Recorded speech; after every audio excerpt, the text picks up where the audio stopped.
All right, now I'm recording. Hey everyone, this is Jason Jeffries and Joseph Reyna here. We got for the Alliance Project today. We're going to be starting a little new series of shows we're doing.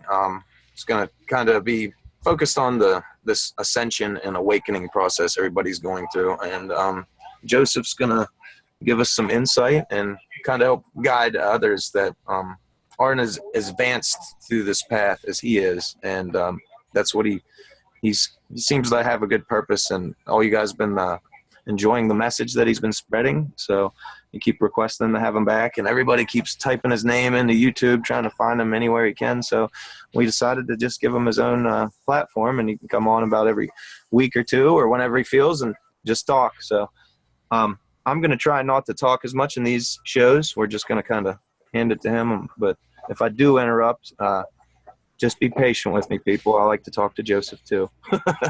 So, how you doing, Joe? Doing great. All right. So today you got some work based off of a documentary and some other things that you've thrown together. What was that documentary? Who did the work, you said? It's the Secrets of Alchemy by Jay Weidner.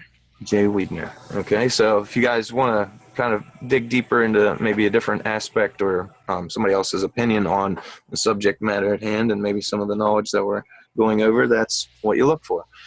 And we got the Cross of Hende up here. Did you want to start with that, or did you want to start with the tarot? Or I'll start with the cross.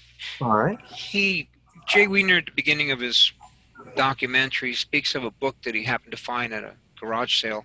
It's called The Mystery of the Cathedrals by Fulcanelli. Fulcanelli was a pseudonym. When the book was originally written, there were only about 300 copies printed. So this was a rare book to find. And Fulcanelli was showing that basically they should not have had the technology to cut stone the way they did coming right out of the Dark Ages. And the cathedrals are all laid out in the constellation of Virgo when you lay them out on a map. So they're laid over ancient sites and a lot of cave systems, things like that. But they're placed over these sections that are believed to have huge hollowed out areas underground, like caverns. That offsets gravity. So there's less gravity pulling on the stones of the cathedral, so they could build higher and thinner, wider walls, which is one of the reasons they stand so high. So it was really fascinating that they would know any of that.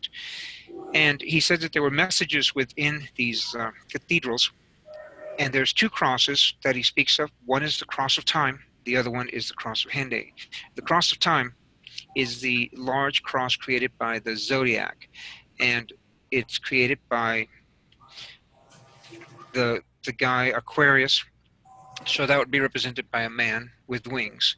Then you've got Taurus on one side, that would be a bull with wings, Leo on the other, a lion with wings, and then you've got Scorpio, but Scorpio is always represented by an eagle. Now, when you see Jesus in these cathedrals, that's exactly who's flanking him in the four corners, the great cross of the end of time. But they say, oh, no, those are the Gospels. Luke is represented by, the man with the wings, and then you've got Mark, the lion, and Matthew, the bull, and John, the eagle. The interesting thing is that when you go back to the Greek, the Egyptians have the exact same four symbols: the man with the wings, the bull with wings, the lion with the wings, and the eagle, and they're surrounding Osiris. Then you go back to the Persians, and they've got the same four images surrounding whoever their god was at the time.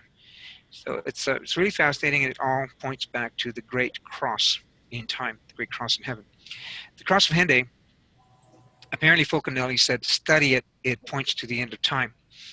And when Jay Weidner broke the code on it, it was basically speaking of a catastrophe that was coming to Earth, double catastrophe. And it explains how they saved themselves the last time. And they saved themselves by going underground.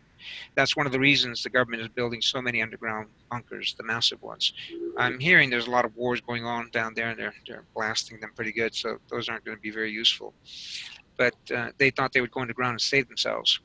However, the information I'm getting, and I've been getting, is that will not work this time. You cannot go underground this time. However, he points to this cross. This is in France. The code says that this cross that he's looking for is in Cusco. So Cusco's in Peru. he finds some information that there once was a cross very similar to the one in Henday in Cusco, and it was destroyed by the Spaniards, and they also buried a lot of the large caves and tunnel systems because people would go in there and never come back out. So basically, they were supposed to go to Cusco, Peru, get in the caves and be saved from this next shockwave that was coming. The shockwave is a periodic cycle. Every 26,000 years it would occur. And they also linked the cross when they were carving it to the tarot deck. And the tarot deck, you've got the tower that apparently is symbolized by the flute of the stand that holds this particular cross. And it has 17 flutes on it. Someone made an interesting observation that the tower is card number 16 in the deck, but it should be number 17 because the fool is represented by a 0. The Romans had no 0. They didn't operate with 0. The Mayans had 0. So the fool originally should have been number 1, making the tower card 17. The reason I bring this up is because there are 17 flutes all the way around this particular tower. And the opening move of the Illuminati, as I've understood, is the tower. It means total ruin. And the pictures in the deck show the tower being destroyed, hit by lightning, and there's 2 individuals, and they're sort of hovering upside down, a male and a female. They're in civilian clothing.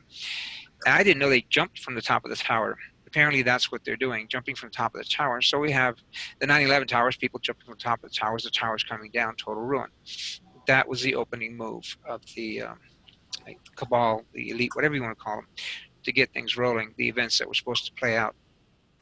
And then the very next card of the deck is the blue star. And the blue star, I believe, is the same one that the Hopi speak of. It's a Squasahu, the star of creation, and this shockwave that's coming, what Paul Laviolette speaks of when he wrote his book, Earth Under Fire. The next card is the moon, the fairy tale moon. Not sure why that's there. But I do know that they put the moon in the way before. When we're being bombarded by all the debris from Planet X, the moon has been placed in the way. That's why the bottom of the moon is covered, pocked with craters, real craters, not like the one we see with the electrical damage from the thunderbolts on the top. Mars is also pummeled on the bottom heavily with craters, and we can't really see that on our world because it's mostly water down there. So the next one is the sun. The next card in the deck of tarots is the sun, and the next side of the block, which the cross sits on, is the sun. This sun appears angry, the way the Mayans used to draw the sun angry or make him angry in appearance. And he's got these rings around him. Yeah, you can see it looks like a shockwave and an angry, almost Japanese type samurai look to the face. Yeah, you go, samurai, perfect. Sorry, go ahead. I just wanted to add that note. So they've got these rings around them. He describes this as a second shockwave. The first shockwave blows in a tremendous amount of dust into the solar system. It also strikes Earth and creates a tremendous amount of damage. The next shockwave comes from the sun because there's a lot of dust, he thinks, introduced into the solar system. This dust produces a ring around the sun, and that's what WSO, the Wormwood Systems Observers, have been seeing when they send those balloons up into the atmosphere and they'll photograph the sun. The sun has a ring around it. The sun from space should not have a ring around it.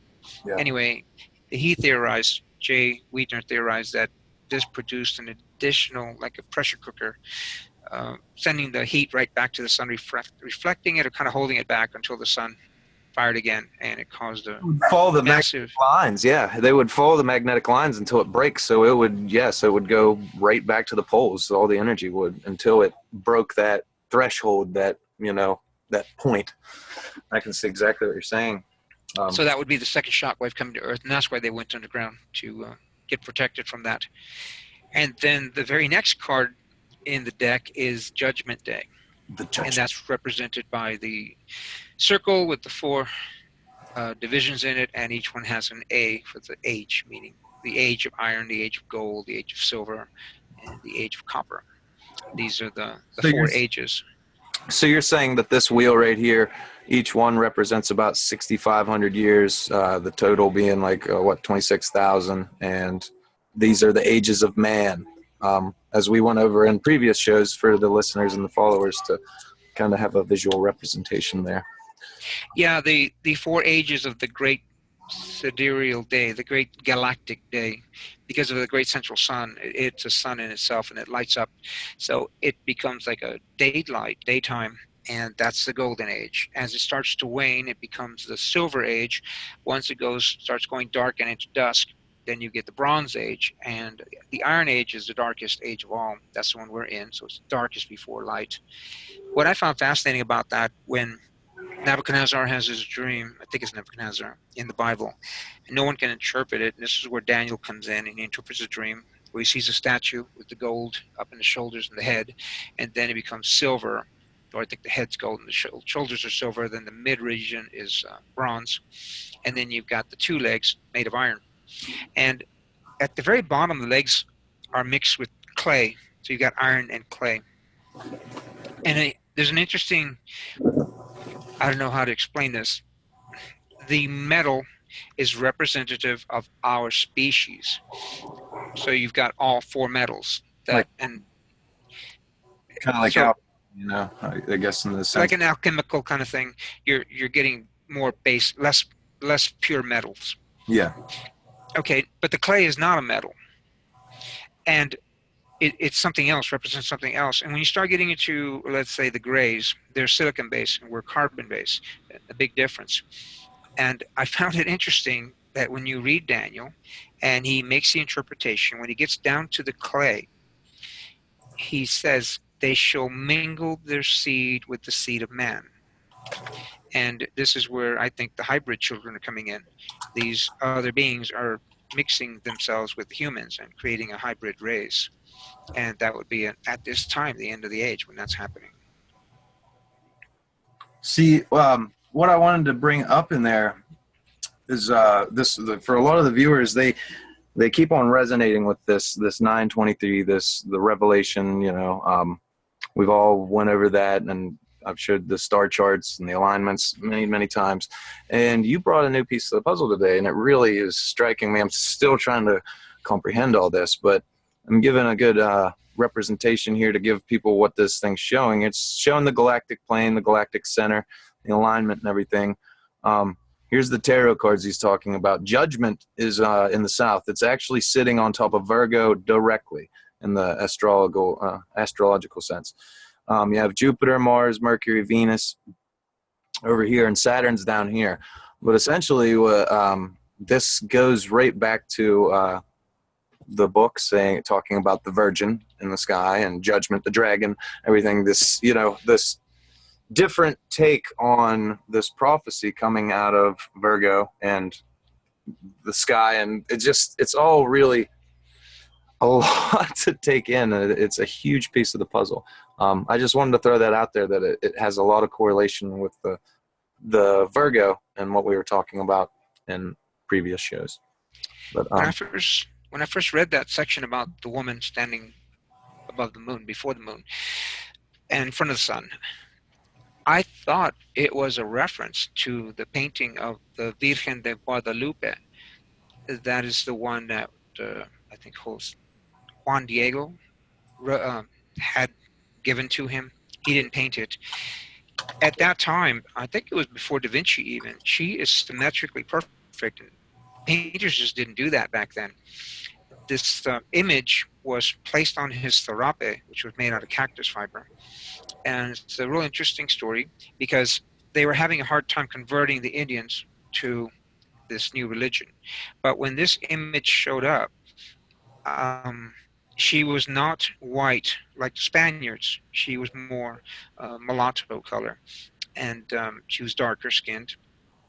Also, she's not standing there like a goddess. She's got her hands in prayer, and she's got her head bowed down slightly. She also has around her neck is a very thin cord with a bead on it. On the bead is a crucifix. The angel below her, who's holding her up above the moon, he's got a similar little bead, but his bead has the symbol of infinity on it. Around her waist is a special rope that women wore once they'd given birth to a child, and she's wearing the rope with a special knot on it. She stands before the sun, showing she's more powerful than the sun god. She's being held above the moon, more powerful than the moon god, but she's not a goddess. She's got her hands in prayer and she's got her head down, and that was instrumental in causing a lot of the bloodshed to stop, because for some reason the natives took that as a very powerful sign, and they went ahead and converted to Christianity as the church was demanding, without any more bloodshed. So I thought it had to do with that. Yeah, you've nailed it on the head right there. And even the cross itself, I mean, it's represented Jupiter for a long time, and you're talking about the pregnancy and things like that.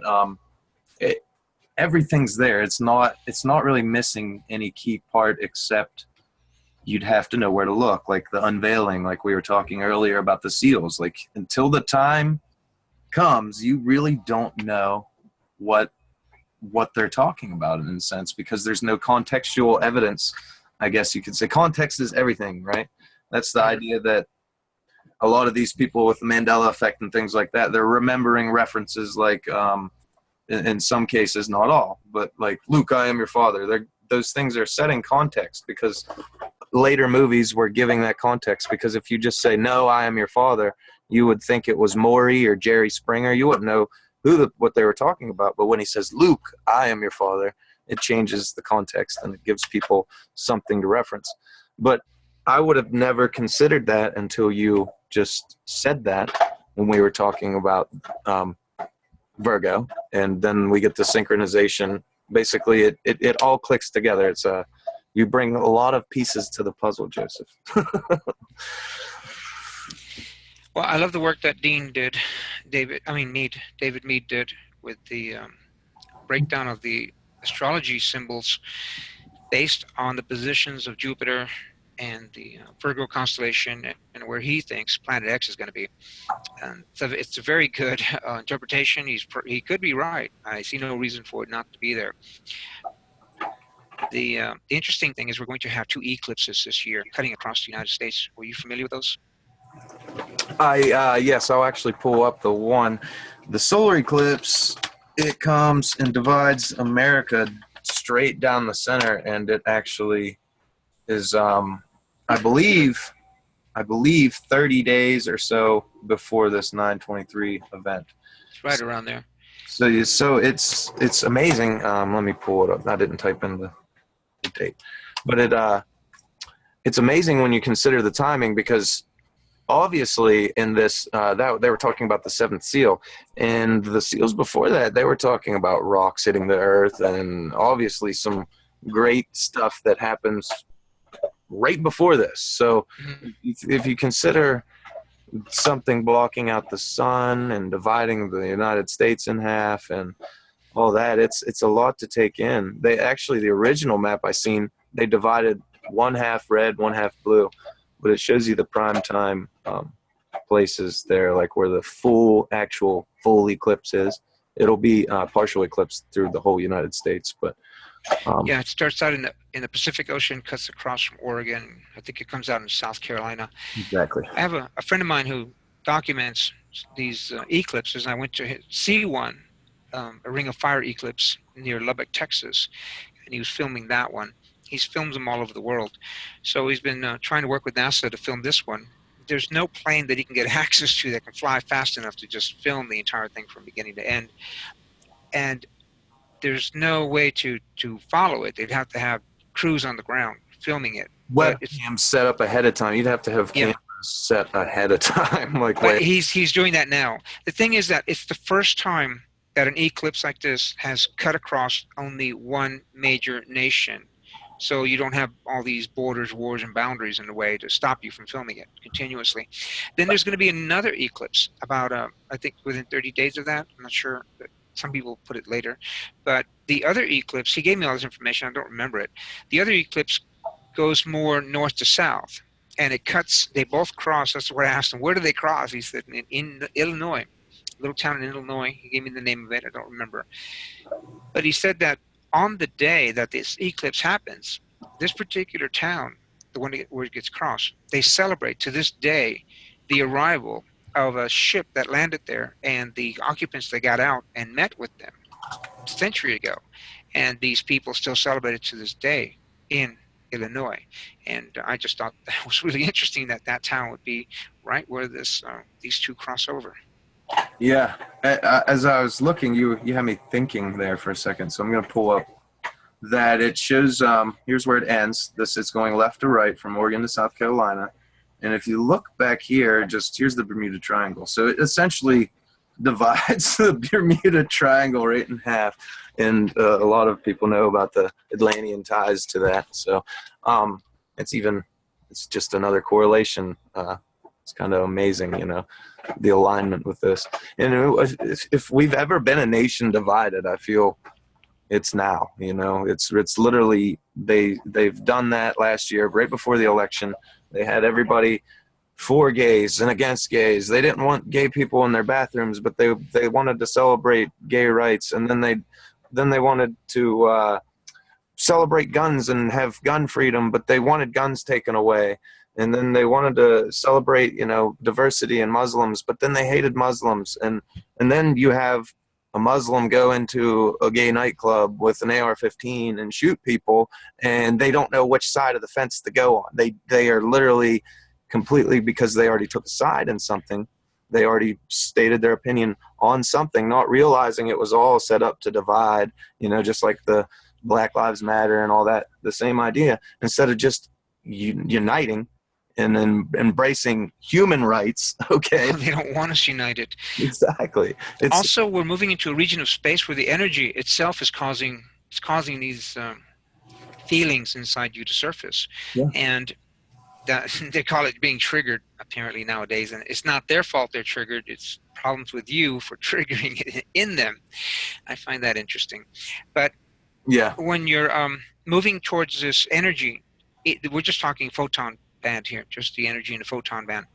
They've done some calculations apparently what this energy will be like at some of its strongest point, and recreated it in a chamber. And when you put a person in there, much like ourselves, open-minded and spiritual, you feel really good. But you put a psychopath in there, and they start blowing gaskets. They don't do very well. So that's kind of what's happening. These people are just coming unhinged because this energy is causing things to surface which they haven't dealt with, haven't worked with. One of the things I'm finding is you might get incredibly irate for some reason, or an anger or sadness. You don't know where it's coming from. You're trying to pin it to something. Don't pin it to anything. It's just something that's surfacing. Identify it, feel it, express it in your system, and let it out. Just let it pass through you. And that's all you have to do. You don't have to figure out where it's coming from.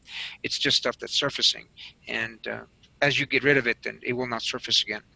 So that's some of the stuff that's happening. That it's not coming from within you, and acknowledge that it's external. That's a lot of people have a thought come in their mind, and they don't realize the idea that was not necessarily their thought. I've been really trying to stress this issue that we are bombarded with things all the time, and they not necessarily because of suggestive thinking and the subconscious and how the powers that be deeply understand human consciousness. They can plant these seeds. They use our own thing. It's like a snake's venom, using it against ourselves. I've said that many times. We're healing the humanity, but they're trying to use it to damage us, our collective consciousness essentially, and our subconscious. And they plant these images, they do these things, and a lot of the thoughts you get, you have to look within yourself and see if that is truly your thought. Is that in your heart, or is that external?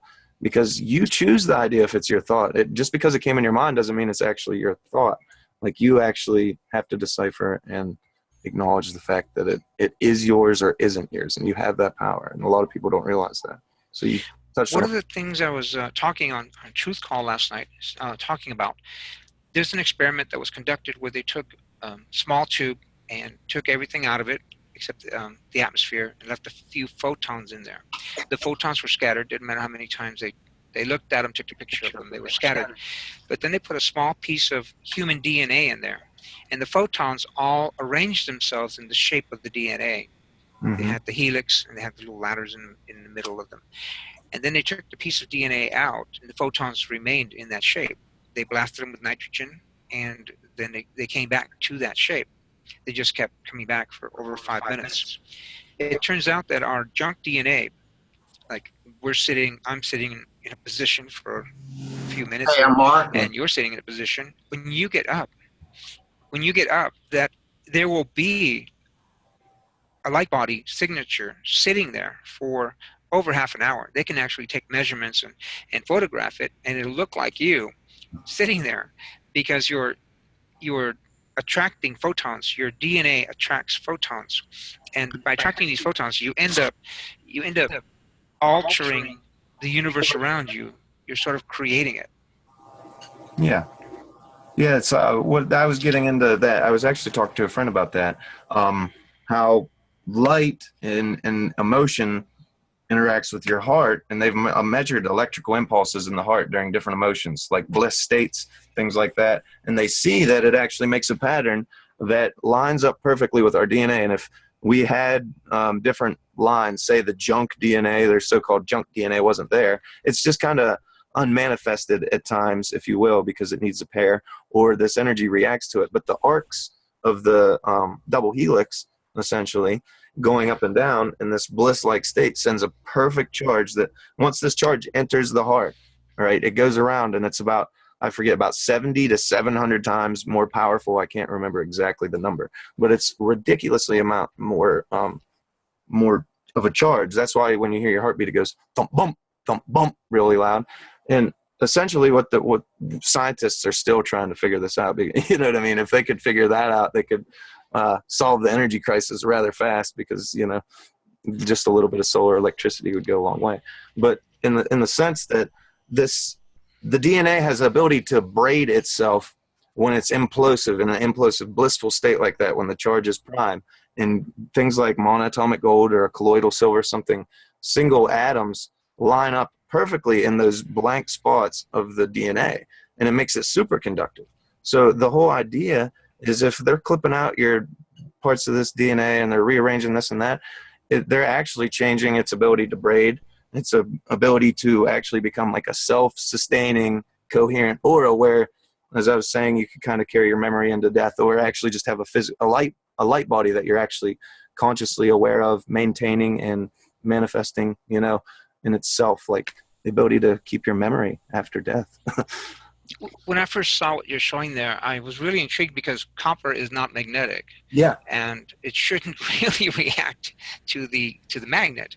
I understand the little electrons start moving around, but I found it fascinating that it was doing what it was doing. The guy who did the Lev train, he did a presentation, and everybody walked out. We're talking some of the most prestigious individuals in Europe. And this guy's standing up there, and he's trying to explain that something within the gyro develops anti-gravity. And he was trying to move into the direction of anti-gravity. Now, this guy's famous for these little semiconductors that he created that oppose each other so that you could create the Lev trains. And he's got many patents and inventions. He's truly a pioneer. And these arrogant bastards just got up and walked out. And they refused to show it, to show anything they documented there. So the BBC went back in, and they put all these cardboard-looking individuals with no face, and they're all in the seats. So it looks like somebody's in the seats. Yeah. And he redid the entire thing. I think he's dead now, but he redid the presentation he gave. And what he showed was he had this really thick, heavy, solid shaft of steel, solid metal, maybe about 4 feet in height. But as an older man, he's had trouble lifting that, moving it. He couldn't twirl it around his head with one hand. It's not going to happen. But he had a little wheel on the end of it, bicycle tire, and he used sort of a little rotor tool to make it spin faster on the end. And once the little wheel was spinning on the end, he could grab that same rod by the end and twirl it around his head like a helicopter. He said, this has to have some type of anti-gravity effect. And that's about when he lost half the room the first time. And I thought it was fascinating. I would have been glued to my seat. Yeah. I can't believe these people did what they did. Well, it's they don't comprehend, because everything has been tested through wires, essentially, because Rockefeller, like the electric universe on a non-capitalistic planet is very well known and easily taught, I'm sure. It's the idea that everything is this electrical impulse, and that's electrically interacting and shoving the electrons down it. It's kind of like a dielectric field there, essentially field theory. And what's going on is it's pushing those electrons down it, because it's creating that electromagnetic field, which is interacting with the copper, which is conductive. Okay, it's not the magnetics of it, and what the magnet is essential because of the lines, you know. So the energy is coming from the metal, and there's a couple of interesting problems with that. Maxwell's theory of magnetism, I think, is the third one. It states that when you create an electric bar magnet, basically, there are three things that will cause the strength of the field to be a certain amount of gauze, I guess they call it. Hmm. And that depends on the battery size you use, the amount of voltage, and the windings you place around, let's say, a nail, Yeah. and the mass of the metal. It is not, specifically goes out of his way to say it is not dependent on the metal. Hmm. Metal has nothing to do with it. Okay, so we take a nail, we put 20 windings on it, we put on a little 5-volt battery, we get a magnetic field. Now you pull that nail out and you put in a nail made of cobalt steel. Same mass, but now you have an incredibly more powerful magnetic field. So where did the extra energy come from? It had to come from the electrons inside the material. And Exactly. that's something they're not willing to admit. They'd rather you didn't know that. And Joseph Newman brought up something really interesting. I hadn't thought of it. I have an electrical engineering degree, and I didn't think about it when they were describing it. He showed that if you take a piece of wire, copper, and you run a magnet past it, it'll induce a voltage in the wire. The electrons will move at near the speed of light. Now, if you take this magnet, and you run it slow at snail pace, you will get a voltage induced in that wire. It'll be near the speed of light. You can take it and move it as fast as you want. You'll get a voltage near the speed of light. So something is a constant near the speed of light. So it can't be the magnet doing it. Something's coming from the metal. And I took that information and reworked it out, and I realized that they're quite wrong in the way they've established the electromagnetic fields, and I realized what was doing it. And once I figured that out, I understood why the eddy currents turned in the way they do. It made perfect sense. It was really, really fascinating. I shared it with one of my instructors, and he had some really amazing ideas as well. And he said he had pretty much figured out the same thing some time back, but they just don't teach those things. It's information that you're not supposed to really be knowing. It's But the the fabric of the universe right there. Right inside that picture is the secrets to everything. well, see, our heart is exactly that field that it creates right there. Greg Braden has done incredible work on this, and this torsion field around our body is generated by our heart. It's a 7-layer crystal oscillator, and it's pulsing out a specific energy, electrical field frequency, and this frequency has been measured from miles away. So it's we're all sort of intertwined at that point. You walk through a crowd of people, you're definitely going to be picking up everything they're putting out, and we don't think like that. We don't think we're Yeah, that spread out. especially if there's holes in your aura, if you will, if your magnetic lines aren't lined up symmetrical like this because of posture in your body, maybe your diet, metals that block electrical current, your food, everything. It's just, they admit how a quartz watch works. They wrap a wire around quartz. It has a pulse of the earth that has the ohm, whatever you call it. The Hindu, they called it ohm, 7.23 hertz or something like that, but it's literally a pulse. So they wrap it around it, and you can imagine like a sponge, right?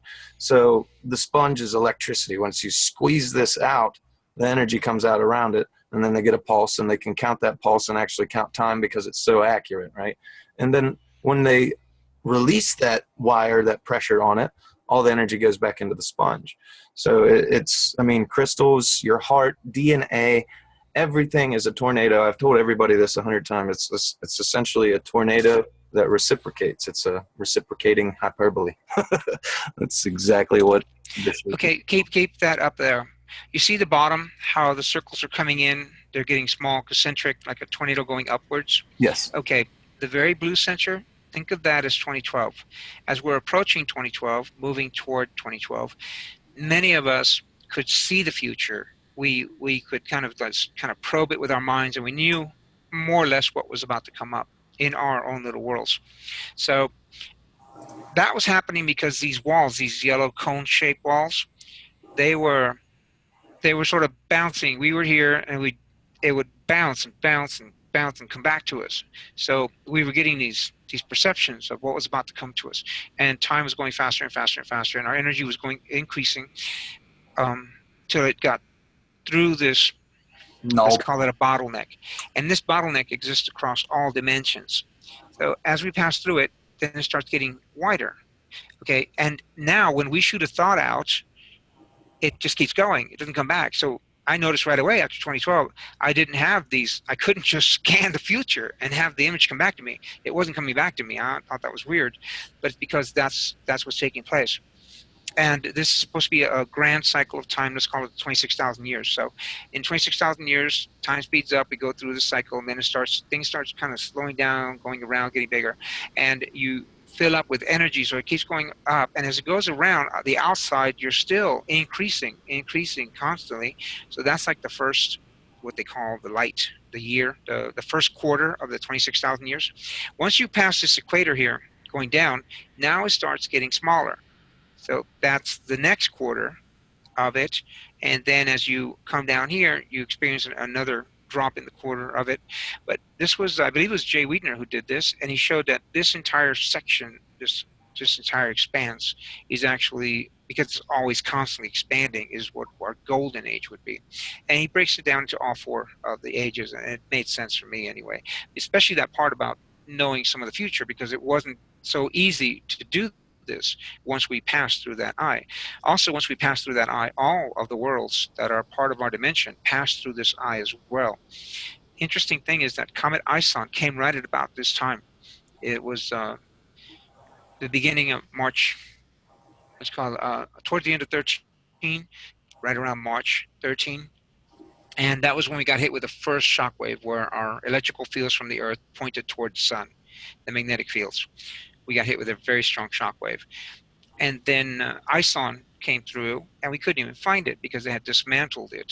And by they, I mean the off-worlders. So now Jupiter and Saturn have additional moons around them.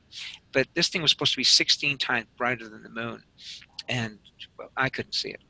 If it had gotten that close to Earth, as big as it would have caused electrical interaction with Earth, and with as much aluminum that have in the atmosphere, it would have probably ignited. Interestingly enough, in Bible code, in the year 5772, which starts from about mid March 2012 and goes into March 2013, we would have we were supposed to be annihilated. The Bible code shows that year 5772. It only shows up once. It's got the word Earth, it's got the word comet, and across the Earth is the word annihilated. So we were not annihilated. We had like a tail drag on it. I remember, like I think I went over a show on that and actually had the observers from the U.S. Naval Observatory said that this thing was coming, and if it wouldn't have had that tail drag, essentially, whatever it was, and that's where you get into essentially like negative and positive thought. Like, say if we would have just doomed all of ourselves, oh, it's coming, it's going to kill us all, then maybe that negative charge, just in the same sense of this negative, like lightning striking, right? What if this comet maybe could have discharged and hit us? Who knows? But I feel like some benevolent force completely stopped it. That's in my heart, and I don't know how else to explain it. Well, but they did. There's something you might want to bring it up. It's I have it on Acolyte's Quill. All these videos that we're talking about, they're all on Acolyte's Quill. This one's it's when Mars was lighting up. Mars was displaying all of the atmosphere igniting with the comet sighting spring, which came close to it. And this phone is slow. I'm trying to bring it up. If you hit share screen here in a moment, it'll, when you have it up, it'll take over from mine and it'll pop up. Well, I bring it up on my iPhone. Oh. Okay, it's called, you might want to just find it on YouTube. It's called Huge Explosion Spotted on Mars After Comet Sighting Spring. Okay. It's a short, it's Mars. 2-minute video. We could simply play it. It's very important. Oh, so it says huge explosion. Huge explosion. It's not typing. Yeah, I got like 6 windows up when I go close them. Those ads pop up on YouTube and they slow you down. All right. Should be coming now. Large explosion. Huge. Oh. It's a huge, H-U-G-E. All right. Yeah, it's this dang ad right here. It should work now. Huge explosion spotted spotted on Mars Mars. after. I'll just that Okay, that should- right here after comet sighting spring. that's the one. The first one there is in color. Go ahead and play it. It's 2 minutes. This is Cosmos News, everybody, and all rights. This is what would have happened to Earth as ISON passed by. And Mars has a very weak electromagnetic field. We have a much more powerful electromagnetic field. They had no atmosphere to speak of, really, and yet their atmosphere ignited and exploded. You sure you got the right one? Yeah, no, this is the ads. Like I said, I keep my ads Oh, pay people. It pays the YouTube owners, so I keep them up. oh, I actually paid that $12 a month, and I don't get any more ads. Oh, yeah, well, then that does the same thing. They still get the money. They get a percentage of the YouTube red, and the people don't have ads. So it's actually when you pay that money, it still goes directly to people like me and other people like that. Which it's not a big percentage when you're small, but Okay, see, that's Mars. These are explosions on the surface of Mars simply because Comet Spring was flying by. This was taken by a doctor with a telescope in the Canary Islands. The ESA, I think that's what they're called over in Europe. They didn't announce any of it. Japan didn't mention it. China didn't mention it. NASA didn't say a word. But can you imagine if our Earth, with a much more powerful magnetic field, was doing this? Our atmosphere would have ignited. Aluminum is very flammable, yeah. and they've got a lot of fine powder up there. So we would have just become a fireball. Oh, it went wham! There would have been, you wouldn't even have seen it coming. There would have been It would have just ignited. The atmosphere would have just ignited. purged. It'd been like Ragnarok. The earth cleansed with fire. The day of purification, right? That's wow. So, again, remember how I said all of the different worlds pass through that little cone, all of the different dimensions. Apparently, the other dimensions weren't saved. The fleets didn't disassemble those comets. So those worlds, those Earths, were damaged. And we're sort of like in the movie The One with Jet Li. Yeah. We are housing a tremendous amount of the awareness of all our possible selves here at this time in this dimension, and I think that might be one of the triggering points to the ascension. Well, see, it's that would make it's almost like it would have as the Earth would pass into this next dimension or higher awareness, it could almost recreate all the other dimensions essentially. Right? You know what I'm saying with the power of manifestation. Essentially, it could create everything as it was before the things happened, because the Earth, the universe, it all has consciousness. Maybe this is part of the Mandela effect that people experience, and kind of what you're talking about.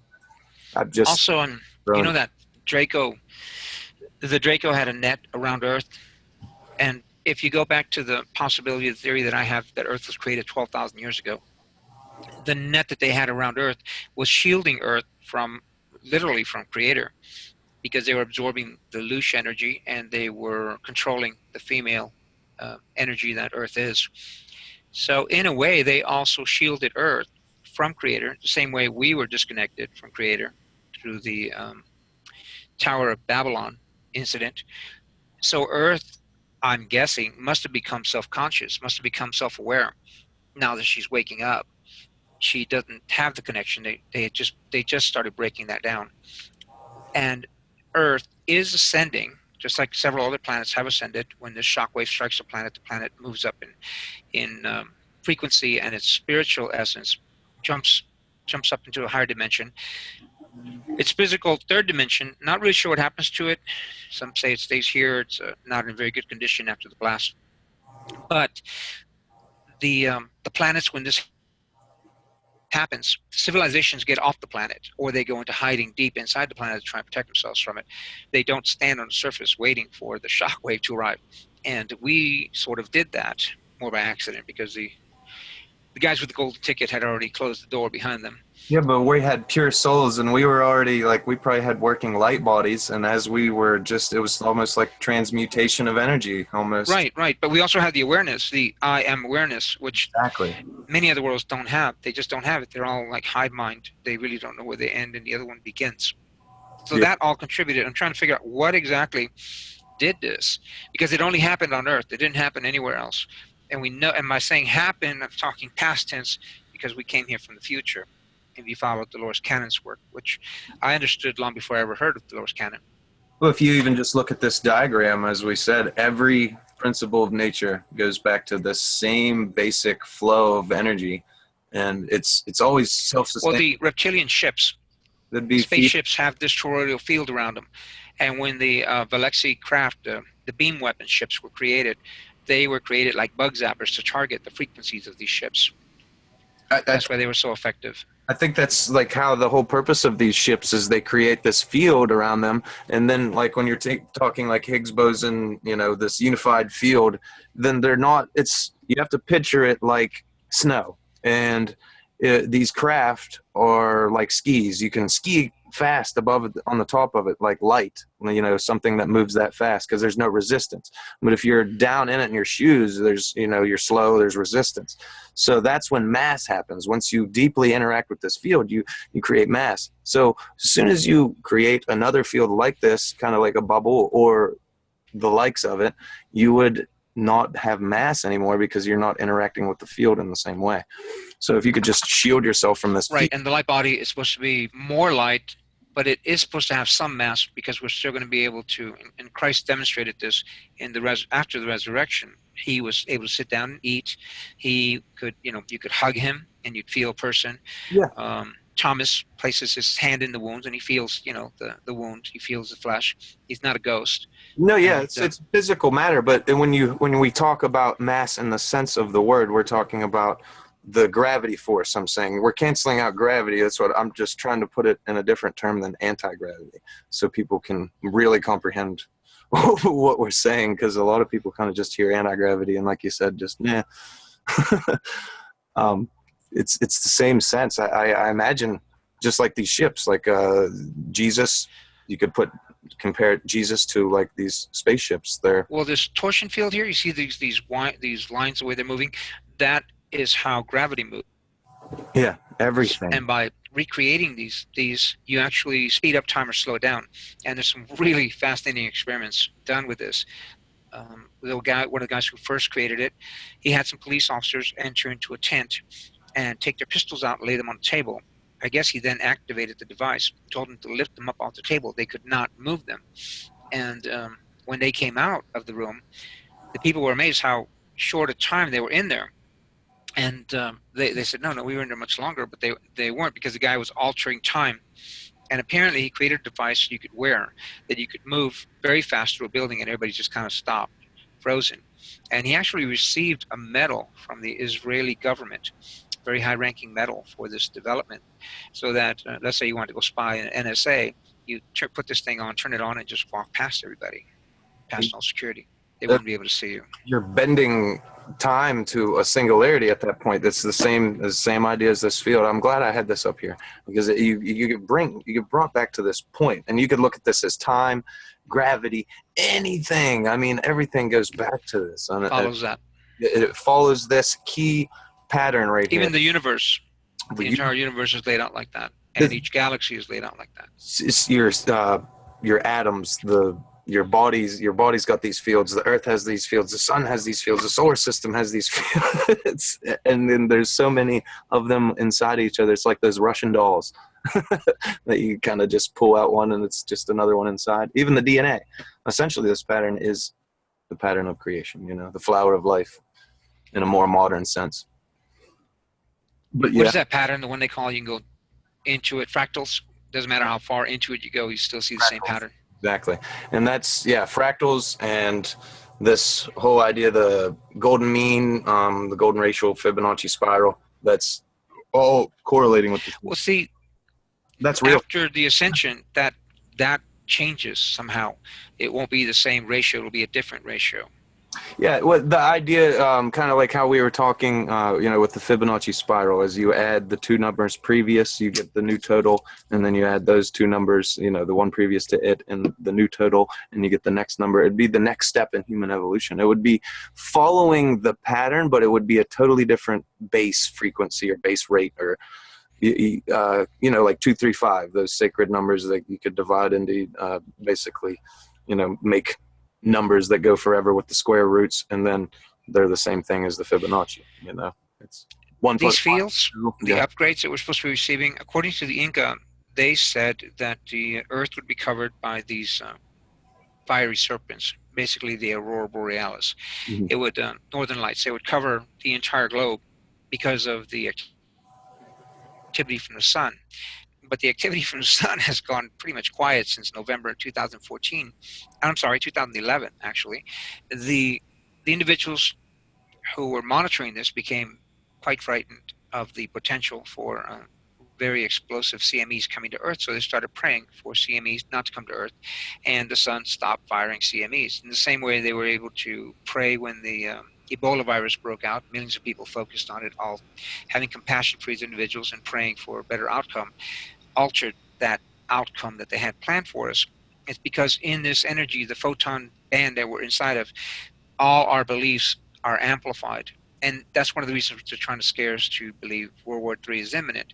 If we believe it, our energy field is so powerful. Our belief is super enforced, and we amplify the effect being within the photon field. And when I say amplify, I was asking this one physicist that I knew about the amplification of magnetic fields. I said, why can't you just take A magnetic field, B magnetic field, add them together, plus, and you get a stronger magnetic field? Why is it a multiplication? I don't understand why you would multiply that. You have one flower, you have two flowers, you put the flowers together, you got the mass of both flowers. You've added it. You won't multiply the flowers. But in time, you would multiply the flowers and you'd have a field of flowers.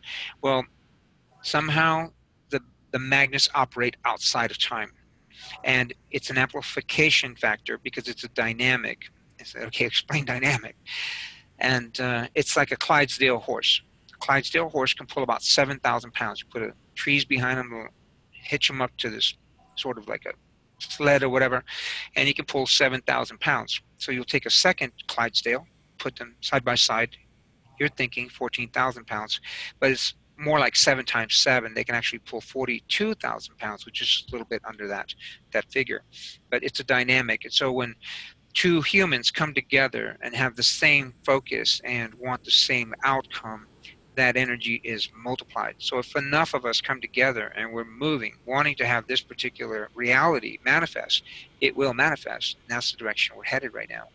And that's why they keep trying to take our attention away from that and put some fear in us so that we will sort of sabotage ourselves. Yeah, that totally makes sense. It's like we can act like a rudder for this collective consciousness and steer us in the right direction.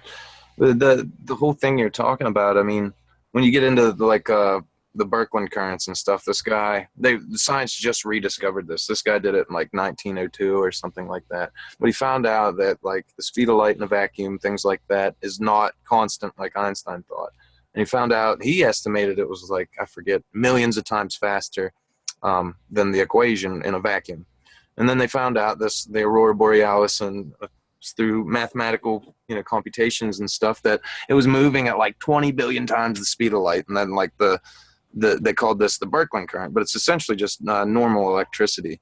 So if you consider like how vast the universe is, something like this, it would be a key to science, understanding how the collective consciousness could communicate across vast distances like the space of the universe, kind of like our body does, Well, the reason we communicate is because on one level, we are all one. We're not separated. It goes back to the holographic universe. That book is really fascinating, and it's like that part where the hypnotist hypnotizes the man in the room. The man who wrote the book is retelling an event that took place in his childhood where his father had a hypnotist over. And this one gentleman was hypnotized not to see his daughter, not to be able to see or hear her in the room. She's a small girl, and she's standing right in front of him. She's giggling, and he cannot hear or see her. Then the hypnotist places his hand on her back, her lower back, and he's pressing something to her back, but people couldn't see what it was because he did it so quickly. And he asked the gentleman if he could tell what he's holding in his hand. He says, yes, it's a watch, like those old railroad type watches, those retirement type watches. And he said, inside the watch, inside the little opening, there's an engraving. Can you read it? He leans forward almost to the point where he touches his daughter, and he reads the engraving on the watch, which to us would seem impossible. The thing is, since we're all one and we're all connected at some point, he would know what's on that metal at some level, at a godlike level almost. So since we're all connected across the entire galaxy, and if we understood it at that level, like being under hypnosis, I suppose, we could instantaneously communicate with someone on the other side of the galaxy because we are all part of the one.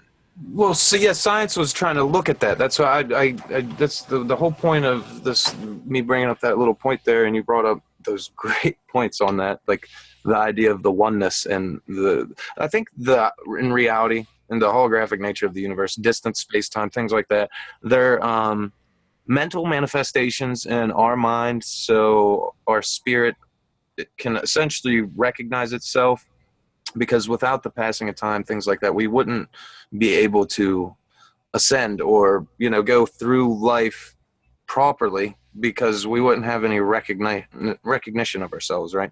So I think like time, like I said, we kind of, or distance, we kind of produce that differently, and we try to explain these things away and understand, hey, well, if the speed of light's a current and the universe is like 18 billion light years across, then there's no way that it could communicate, because it'd take like 200,000 light years or something for light to get there.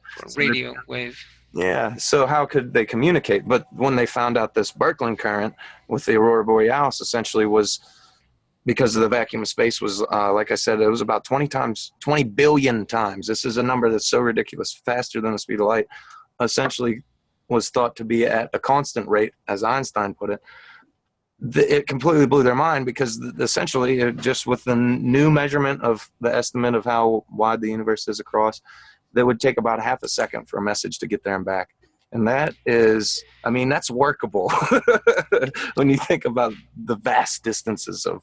Well, there's something else going with the sun. When the sun fired a flare, this was demonstrated while they were doing an experiment measuring the decay rate of a radioactive particle, and the sun just happened to fire a flare at that moment, and the rate changed.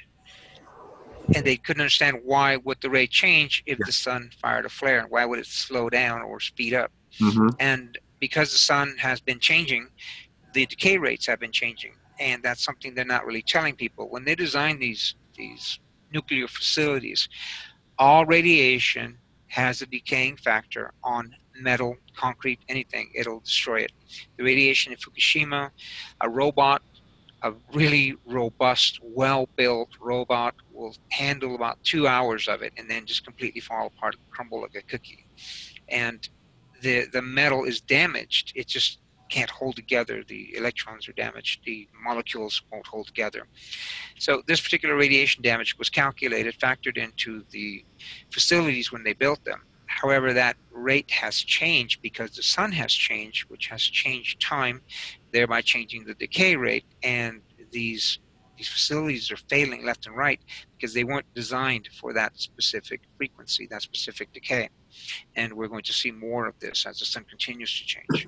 Yeah, that's we've actually got into that on other shows, and I brought up an actual PDF, an actual document from a couple big corporations and a big project. It was called the Lucifer experiment, and essentially they were trying to make this little oven type satellite they could make synthetic crystals in and things like that through this process called double beta neutrinoless decay. It's kind of like almost like figuring out the base molecule for the antimatter and then building the periodic table of elements for antimatter off of that. And that's what they're doing, because how do you view something that's faster than light? How do you use a device that can view something that's faster than light? And essentially things like that.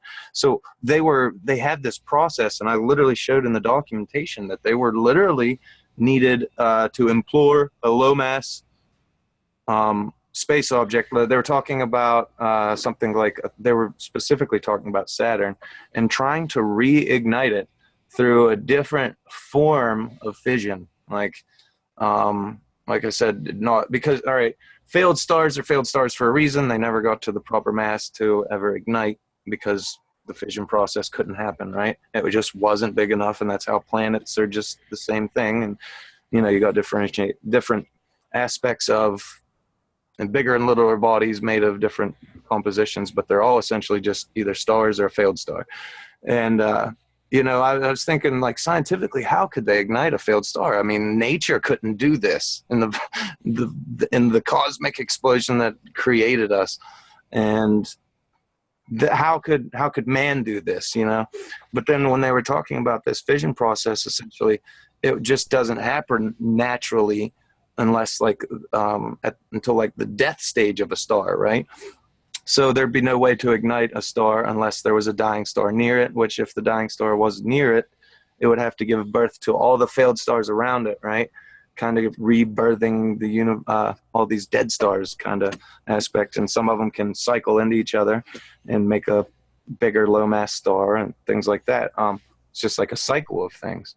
But when I seen the documentation of them literally saying that they were trying to ignite Saturn, I was like, what? And they called it the Lucifer experiment. Straight out, that's what they called it. When they launched the atomic bombs over in Japan, Japan had surrendered. Japan had already surrendered. They wouldn't accept the surrender because they wanted to test the bombs. And the reason those two cities were selected, Nagasaki and Hiroshima, was because they were close to two nodal points, the nodes that Tesla discovered. And these are the nodes that UFOs travel on. It's like an standing energy wave. And they thought that at that time, in order to activate the atomic weapon, it would have to be very close to the node to do so. However, that was a problem. And the problem was that it could create a fusion type reaction that would not stop. It would just continue across the entire globe. And that was a very real possibility, but it was a possibility they were willing to live with. And they went ahead and dropped the thing. And when I read that, I just can't wrap my mind around that. It's not human, is it, man? It can't be human because it can't be. Because in our heart, just as you said, you can't fathom doing it. There's no way that I believe a human can. That's what we were talking about today. I need to introduce you to Sino D. He has... I haven't gone to his website yet. I was talking to him for about 3 hours today. It's called, I wrote it down, Divine Vigil, I think it is. And he was saying that these individuals, these satanic individuals, I will be going into that right now, they're doing... Was it a .com? We're talking about the pedophile type stuff. I think it was. We're doing they're doing all the pedophile crap. What they're doing is they're pushing the limits of their morality, so they have no judgment, they have no conscience, they're basically inhuman. They can do anything and have no judgment, so they won't judge themselves. And I heard from one of these individuals, they said when they have these ceremonies and they have to do all these, the worst things you can imagine. So if you're married, okay, your wife's going to go with someone else and you're going to go with someone else, because that would be the opposite of what would be, a good marriage. So anything that's the opposite of it, and also anything that you would never imagine. So let's say they got a donkey there, a sheep, a dog, and a chicken, and they select 4 of you to have sex with them, and they're going to tell the VP, no, you've been given a lot of responsibility, a lot of power, you're going to get the donkey. So they actually do this to break their minds, to make them destroy every possible sense of morality, make them inhuman, to be able to break these feelings they have, the connection to humanity, to any morality, and be able to create heinous acts of cruelty against other humans, because they're trying to not be human. They're trying to be gods and have absolutely no morality and make whatever judgment they want without any self-judgment or conscious interfering. It's like dimming a candle flame, man. So it's like their soul is not taking up all right, like your cup, right? Think of the cup half full thing. All right, if somebody's cup is full, how can you put something like that much poison in it, right? But if the cup is real empty, you could load it with poison and just... If you break the bottom out of the cup, you could put a lot more in it. Exactly. It's like hollow. They're hollow. They're shells of people. When somebody told me essentially that a soul is like a the real word, like the essence behind the original word, a soul was like a actual activated light body, a person that actually is through, like, is working properly, is a functioning human, I guess.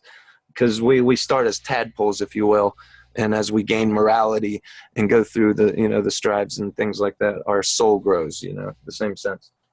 This one shaman told me that we do, at some point when we come into a 3D reality, you're going to come in as some type of little slime creature or something, basically something moving. You have some feeling, you have some sense of I'm hungry or whatever, but it's supposed to be very basic. But he said if you work on yourself and focus on the spiritual aspect, when that transitions over and you're going to transition to the next one, you're a little stronger than the average bear. And he said it's kind of like they give you a bow and arrow, just to give you an analogy, and you see some smoke in the distance, and that's where you want to go next. But you have the strength to pull that bow back because you've been working on yourself, and you Yeah. launch the arrow, and you get pretty close to that location. Whereas someone who's just kind of curious, hasn't really worked on himself, they want to try the same thing. They just won't have the strength to pull the bow back, and they're just going to go to the very next whatever's on the menu there. But we do a lot of leapfrogging, those Yeah. of us that seem to push the envelope. And it goes in strides. It's almost like how I think of it is, if you ever read a book a long time ago, or maybe you were playing a game, watching a movie, and you kind of left off and saved where you were at, and then you might not have had a complete thought on it yet, and then once you go back to it, it starts striking that complete thought. It's almost like reincarnations like that. Like, and after you get to a certain point in this awakening, you pick up where you left off in the last lifetime. It feels like that knowledge is already there, passed down to your DNA once your DNA is activated to this energy body. This Yeah. particular time, though, that we're here, again, we came from the future. We are not here to learn anything, really. We came to try and save Earth from the destruction that took place during the apocalypse that launched the wave of tyranny across the galaxy. And it did it by several different ways. You've heard of Corey Good speaking about the secret space program. Well, imagine we got the apocalypse, but we also have a secret space program. And now, after the apocalypse, these reptilians have access to all these little magnetic crystals that I was speaking of that grow in the human brains while you're in a photon field. And they figured out how to put these together and create the blue apples, which are the Stargate mechanisms. Then they were able to cross the galaxy with these by operating the Stargates and take entire fleets into fourth dimension and fifth dimension. And the new weapons that were created from these things were very, very powerful. So they pretty much ruled the galaxy in fourth, fifth, and third dimensions. And there was no chance for us to ever take it back unless we came back to Earth and mitigated the damage. That's why we came here. And we were supposed to be more like a cannon fodder in a way, just kind of be here, our minds would be wiped, we'd try and find our way back to Creator. In doing so, we'd raise the consciousness of the planet, and if enough billions of us had volunteered and accepted, were volunteered and then accepted to be volunteered and come here and do this, then enough of us be able to stem the tide, sort of buffer the effect of what was going to happen. However, I've discovered in working on myself that when you come here, let's call them wardens, and I'm speaking of the archons here. These wardens run this world. According to them, the way they seem to run things, they think they run the planet. So there's rules when you come here, and it was a prison planet. Okay, they've taken that shield down. I still don't have confirmation from my people, but they say that shield's gone down, that fence, wall, trap, whatever you One want way to to call it, test it's like astral project yourself out there. Apparently you can't. and get zapped. Yeah, that would be one way to test it. So when we come here, if you are an advanced being, which most of us were, you'd have to be to come into this much darkness and hope to change it into light. You had to have implants placed in you, both real, solid 3D objects and the higher frequency third dimension, fifth dimension, fourth dimension objects. And I had quite a few of those removed. And they get removed once you identify them, if you're working with someone. And I also had an archon removed. And when the archon removed, I felt that thing, the tentacle, whatever the hell it was, I felt it get pulled out. And I felt totally different once it was gone. and there was some changes I was trying to make to the book, Incredulous, that I wrote. I could not make these changes. The book was just reading a little too slow. I had way too much information in there. It was just not moving along well because I just had way too much data in there. And these things were things I felt I really needed to have in there. And I've left about at least 75% of the information I've got out of the book because just no way to put it in there. The book would be way too long. I don't have that kind of time. Anyway, once that was removed and I corrected the focused energy to rebuild that area, I was able to go through the book and easily make those changes. In fact, I just kind of twisted the whole thing around and flipped some stuff. It eliminated a lot of the more cumbersome areas of knowledge. It was probably a lot easier to let go after that, right? Like you knew how to write it off and not wasn't so heavy. Anal retentive, I guess, There because you these archons are very anal retentive type individuals, and they have to go because our contracts were only till the end of the apocalypse, which I believe happened around 2013 with the destruction that should have taken place with Ison. So if our contract's over, they have no more control over us, and we're allowed to remove these implants once we find them. Just ask for them to be removed; they'll be removed. Also, we have we don't have the contract with them anymore. We're sort of like a loose cannon. We can do whatever the hell we want. And should these RVs go through with the Nasara, we'll have the ability to do pretty much anything we want. I've been hoping for that for a while now. And honestly, hasn't it feel like there was some kind of regime change in some sense? It feels like they're changing a lot of things right now. I have gained about 200 something friends over the last few weeks, and some of the individuals were actually insiders. I received a note from one of them saying that grandfather had ordered the drilling, the well, the oil, the pipeline going through Indian reservation to be removed, go around the reservation. President Obama did absolutely nothing to stop it. Neither did Trump. And I had heard from a reputable source, which is on the media, alternate media, saying that the pipeline was not going to go through there. It was going to be rerouted. That's what they said. That's what was supposed to happen. But they're still digging, arresting people, shooting them with water cannons, and beating them. And they're still going through the reservation. However, one of these individuals, Chinese, the grandfathers, the ones that are pretty much pushing for the Nasara and Gazara, they came forward and said, no, it's not going to happen. You're going to move it. And I got this information 2 days in advance of when it was actually released publicly. So I'm getting a lot of information. Everything's pretty much there. Transfer codes are in. Everything's ready to go.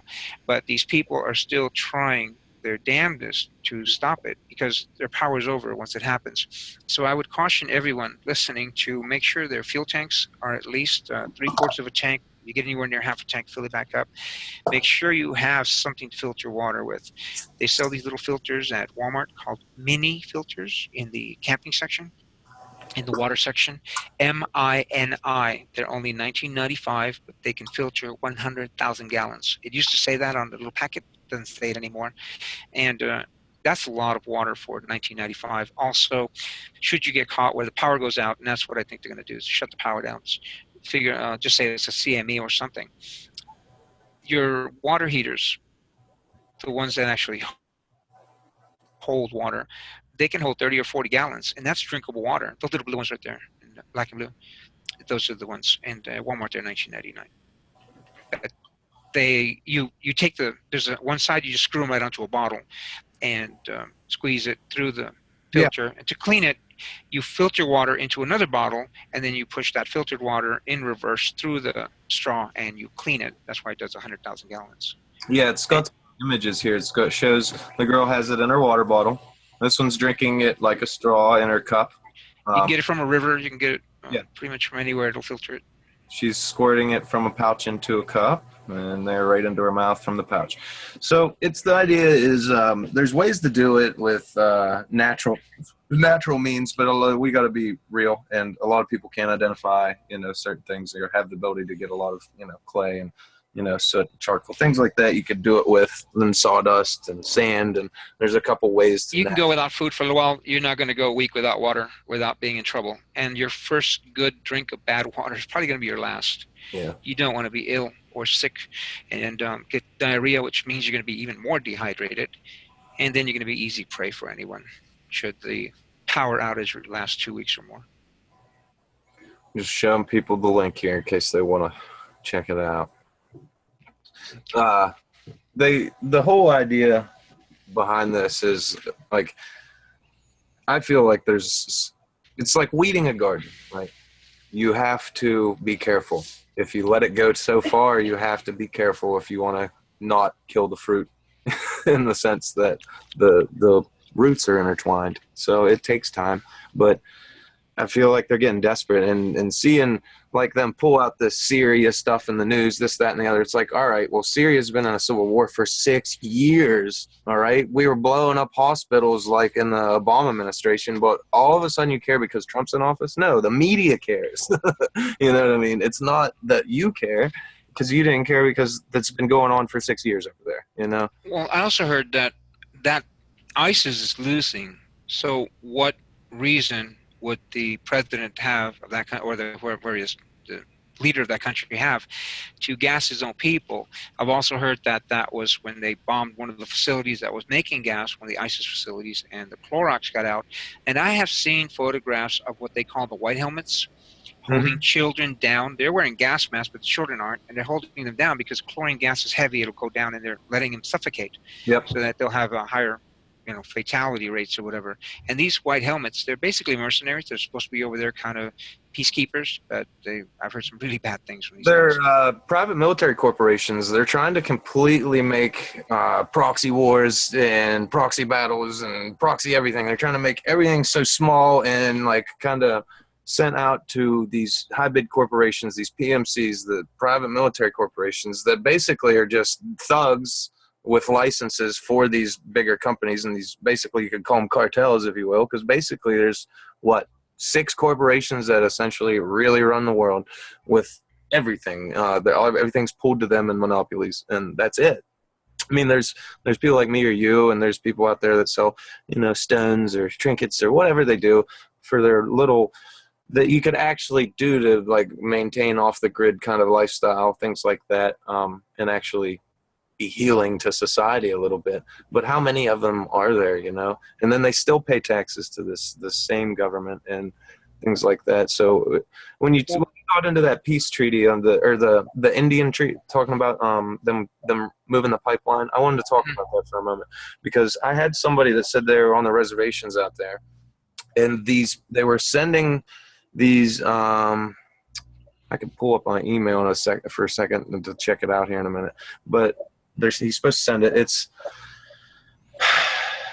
do you remember that big deal on the internet a little bit ago about relocation people? The Army released this new job, it was about relocation and different things like that, and it gave the whole job handbook in there. The guidebook leaked out online, and it was showing you how they classified basically citizens, this, that, and the other, refugees, whatever it was, stateless people, what they would do with them, and how they would put them in these concentration camps types facilities, relocation camps, and FEMA camps, things like that. And people, that was a real big deal. In 2010, the government had a special, I guess, think tank group come together and write up what would happen if the coastlines flooded. We were talking about those maps from John Moore. Those Navy maps have been appearing where they shouldn't be appearing. I haven't seen the actual scene yet, but it's from The Godfather. He's in the Vatican, and in the background is that particular map showing the U.S. coastlines inundated. And the water is going to be coming, once the pole shift happens, they believe, will be coming from the bulge in the equator. As the Earth is spinning, you have a bulge that's actually 13 miles wider on each side, so 26 miles altogether. The circumference, sort of a centripetal force that's pushing the water out. If the Earth stops rotating, which it's about to do, it's slowing down, the poles are shifting. Once they get to a certain location, the Earth will literally stop rotating. When it stops rotating, the water will start to go back by gravity. It'll just kind of bounce out across the planet, and it'll start to it can pretty much cover every hilltop and most mountains on the planet, just because it goes backwards. You would probably find it with John Moore. If you just go John Moore or the Navy map, you'll find that particular one. I don't know which scene it is. He has it in his on his website somewhere, but I haven't found it. Man. Not easy to navigate. Yeah, Liberty Man. Dot. Actually, if you went to YouTube and just looked up Navy map, it'd probably be faster because I didn't find it on his Liberty Man. I thought he would have it up there right away. I've been on his show a few So times. if I search John Moore and John Moore So Godfather or something. this report that was put out by the government, they were saying they're going to have a lot of people moving away from the coastlines because of the coastal flooding, and they were going to be placed into these concentration camps, and how they would be treated and which ones you're going to be eliminating, the veterans, individuals like that.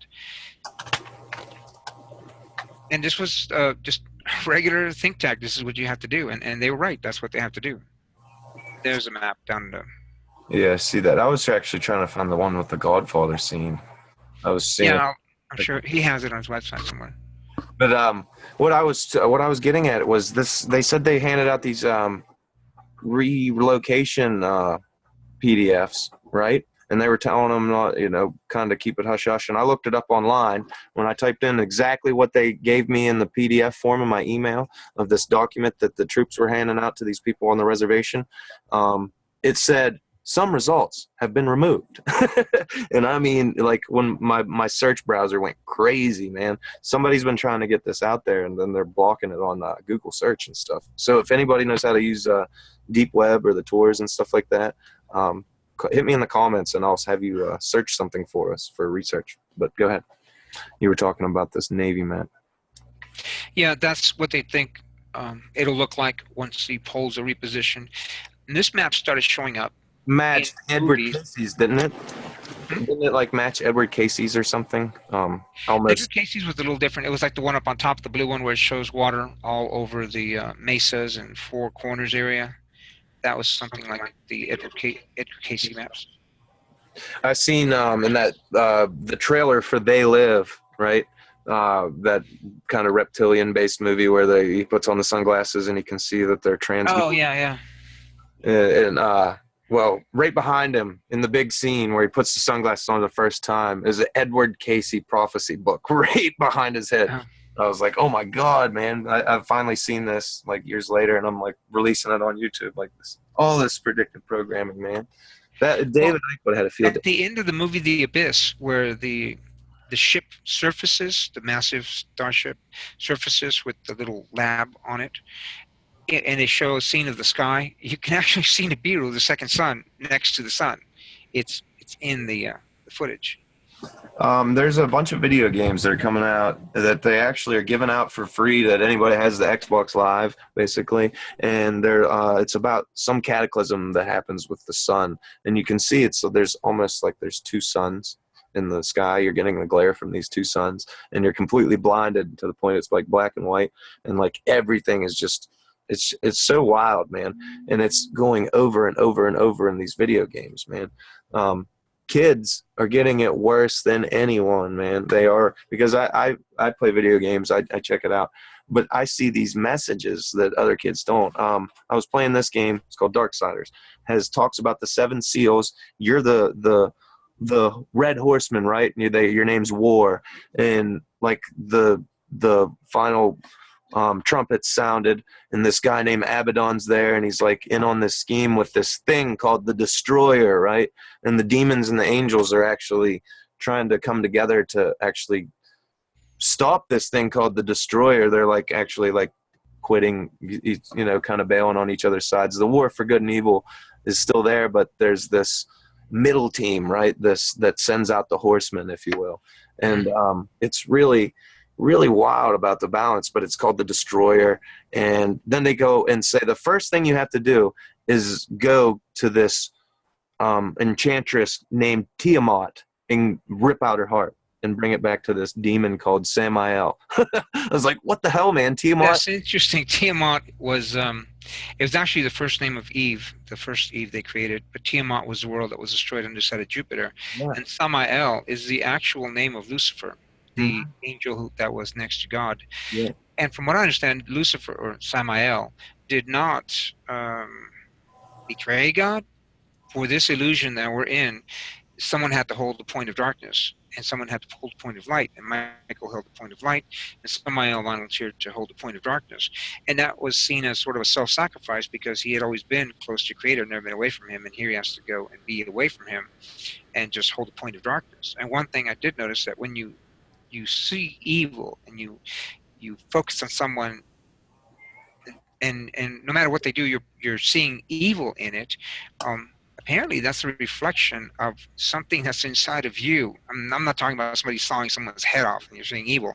It's kind of like Christ when all the miracles he would work, and yet the priest would see that as it could only be evil. It could not possibly be good because of the filter in their mind. Yeah. Everything, the universe would just reflect back to them what was in their heart.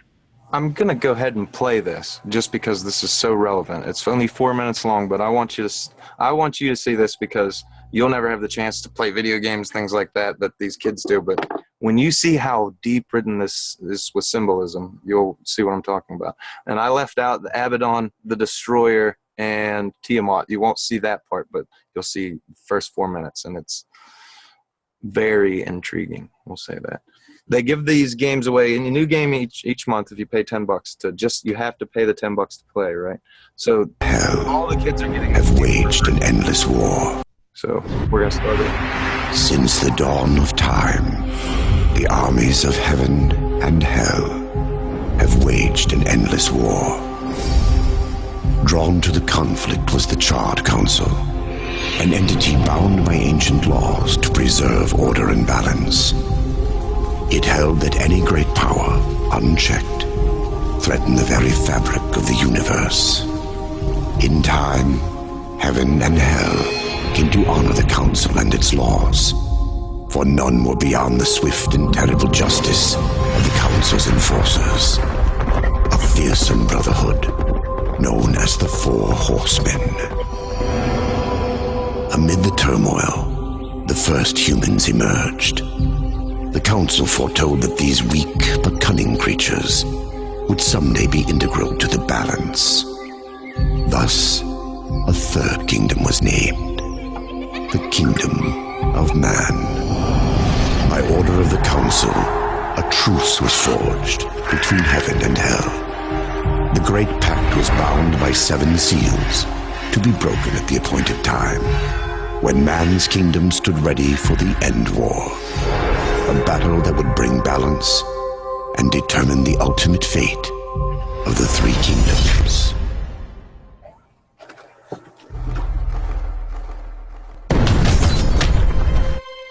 Now wait till you see what's on the TV screen here.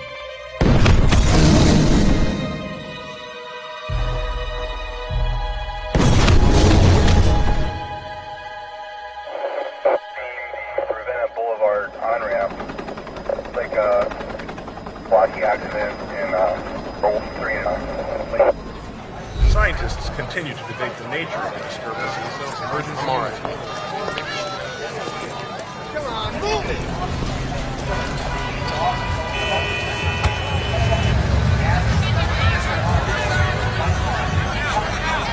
There's points on the map.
some wild invasion stuff, right?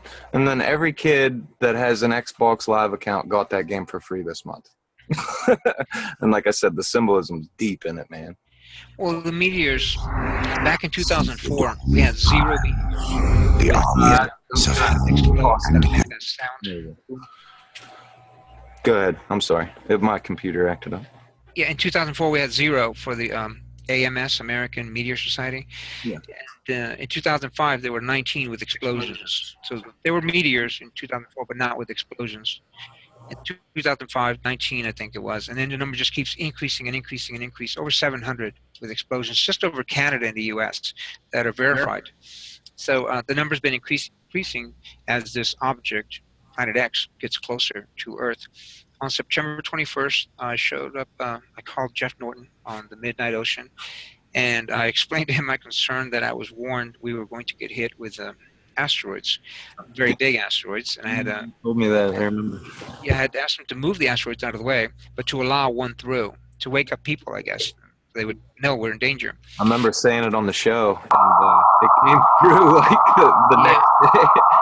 September 21st was when I warned them that we would get hit that weekend, and on the 25th, Sunday, we got hit in Australia with a massive asteroid. It struck in the Coral Sea, caused a 3.8 earthquake. If it had hit the Pacific Ocean, it would have killed millions with the tidal wave it would have created. Those creatures running and things like that, that's in the prophecies. It says that as we get into the higher vibration, the vibration we were talking about, this energy we're approaching, the veil sort of lifts, and you start seeing creatures that you've never seen before, creatures that have been extinct, creatures that have never existed on the planet. So the dimensions start kind of meshing one into another. And it says some of these people run in fear and actually run into the chasms that open up where the Earth is splitting open. And they just jump in there. That's some of the stuff that's happened before. Also, when the planet stops rotating, which it's supposed to do in order to start reversing itself, where the sun will come up in the west. This has happened twice before, according to the Egyptians. The Mayans record it once. There's a mind wipe that takes place when the electromagnetic field collapses, and people basically become animals and don't remember what they've done once that the energy field drops. And I found it fascinating, this mind wipe, because when the astronauts, it wasn't the astronauts that got into space first, it was the cosmonauts, the Russian cosmonauts. Their first cosmonaut out in space, they started losing contact with him. They were having more trouble communicating with him, and finally they told him to come back. And when he came back, he was just a blithering idiot. They barely were able to get him back. They had to actually send somebody up to like replace him, and he was completely euphoric when they got there, had no memory, and like when he came back, it still didn't come back to him, man. No, it didn't. Complete disconnect, because what happened was he left the Earth's, I guess you could call it, electromagnetic field. Yeah. And if you don't have a simulated one that simulates the Earth's frequency, then you're not going to have that. That's when they started to learn about this. Space station has those, yes. Yeah, and all the spacecraft. Just a small point I wanted to bring up to you. I'm going to send you this link. You can. It's a Russian site. You have to go through Google Translate to translate all the data, because the U.S. don't want you having this. But they track the Schumann frequencies daily, and this is to the minute. And you can see at 7.62, there's a real heavy line. But this phenomenon has been occurring for the past like 3-4 years, that look, just in the same octaves, you go up in higher octaves like musical notes, and the same math that would be same as the Fibonacci spiral. You have different steps. And look, and we know that this is like the ohm of Earth, the universe, or consciousness essentially on Earth. And look, there's heavier lines. There's people going to totally different states of consciousness right now. You can see that. Like, that's the Schumann frequency. And that's as high as about 26 right here, where this, and that's just as bright. It's actually a little low. It's hovering around 30 with peaks up to 36. Yeah. It wasn't just below 8. Yeah, well, that's what I mean. The baseline frequency, you can see that's real thick at 7.62. So that's what it's supposed to be. But look, there's a higher one, almost doubled at 14. And then we got another one at 20. And then we have one right here about 26, 28 that's peaking at. And that's just as thick of static as some of these. Look, it's crazy, ain't it? Mm-hmm. I mean, that's data, right? I mean, that's data of what you're saying. I mean, well, that frequency had never changed throughout time. It had never changed. The submarines in the oceans used to operate on that frequency. The Navy cut massive antennas into the rock above Dallas to install these huge magnets, so they could, or not magnets, antennas, so they could communicate with these submarines along these lines. Just put a carrier wave on it. And once the line started changing, the antenna size didn't. So they started having trouble communicating with these subs. The sub would simply just drop a long wire in the water in the ocean with a little anchor on it, a little buoy or whatever that would just kind of stretch it out behind the submarine, and they'd be able to pick up these encoded messages. So that it had never changed up until, as we approached 2012, the Schumann resonance started increasing. Also, from recorded history, when they started circumnavigating the globe, as far as we understand modern history, there were only about 4 or 5 volcanoes actually active at any one time on the planet. There are more than 50 today active on any one given day. And the temperature of the Earth's core is up 1,000 degrees higher than it was when first measured, and it was pretty much constant. So whatever we're approaching is increasing the temperature of everything. The moon's getting sort of a haze on it. Mars is developing an atmosphere. The poles are melting, and all the planets are changing and increasing in temperature, and so is the sun. That has to do with the region of space we're moving into, and of course the approaching shock wave. So this is like something that tracks things in the ionosphere. I guess black is basically a base reading, and blue is peak like ionosphere interaction. So look, it's like even the Earth is interacting with these energies at different points all over, man. And when you were saying Cusco, it's like right about there. Yeah, it is. And then here's around like where the Bermuda Triangle is, one of the peaks of the Bermuda Triangle. I'm sure that's like Stonehenge or something. This is where they lost that one airplane, and they lost the other one up in here. But all throughout in this area, there's the South Atlantic anomaly, where there's a North Pole pushing out through the South Pole. I've heard about that. That it was, I guess that's, when you think about it in the sense that if you were measuring right there inside of that toroidal, like hyperbole or whatever you want to call it, like staring in the barrel of the gun, you're going to get weird readings because you're seeing the best way to do it is like look at a magnetic lens through one of those filaments, like a magnet through one of those filaments, and you see lines start to intersect because you're seeing both sides of the toroidal field, and they look like they're intersecting, but they're actually going the same exact direction. I know they's got a picture of it on here. Oh, I typed magnetism, but it should pop right up. Yeah, right here. See how the lines look like they're intersecting? Mm-hmm. Like we know that flow of energy is all going the same way. It's, it's like the Coriolis effect. You go to Australia, flush the toilet, it goes backwards. If you stare at the moon on the bottom of the Earth, on Australia, it's upside down in comparison to where we are in the U.S. The same aspect. These lines, these aren't really crossing. They're corkscrewing all the way down, going to a singularity, and then corkscrewing out. So if they're getting a South Pole reading at the North Pole, things like that, it could completely be just more proof of this, toroidal field and like instruments not being able to measure because of you're inside that null or that void spot, which would be North Pole, South Pole, just depending on which way you're looking at it, a polarity view, essentially. You get what I'm saying? Mm-hmm. So it's amazing that they even release the information that they do sometimes to us. They let it trickle down. That's why I know that there's a lot of benevolent forces out there too. It's not all malevolence and scary, and the dark cabal uses us to run it, So when I was thinking about all these symbolisms and things like that, that they try to get in there, like maybe like these all-seeing eyes and things like that, maybe they're just trying to give you an idea that like this is a puzzle piece, or we're on the inside and yeah, this is fucked up, but like here, follow this breadcrumb trail so you find why they're corrupt or things like that. It's almost like somebody's leaving us these breadcrumbs. Well, this shockwave that's approaching, my best guess was a couple years out, and some of the information that John Moore has says it's about 20 months out, towards the end of next year. And the individual I spoke with today said no, from the information he's getting, something's going to happen at the end of this year, which is very close to the September timeline when the Nibiru thing happens, if it happens. It's kind of showtime, really. Something's in our system. Something's pulling on the planet. Something's affecting the moon. It's actually pulling it and changing it, where you see that big explosion, that one meteor that struck at the bottom. I think it's Copernicus. Anyway, it wasn't where it's supposed to be. You can see it was way out of position. And there were times with the moon, I walked out of the house here, and the front wall, which faces north, it has never ever been lit up by the moon. I walked out and everything's lit up. I could see everything so clearly. And the moonlight has never touched that wall ever before, and it was way too far north.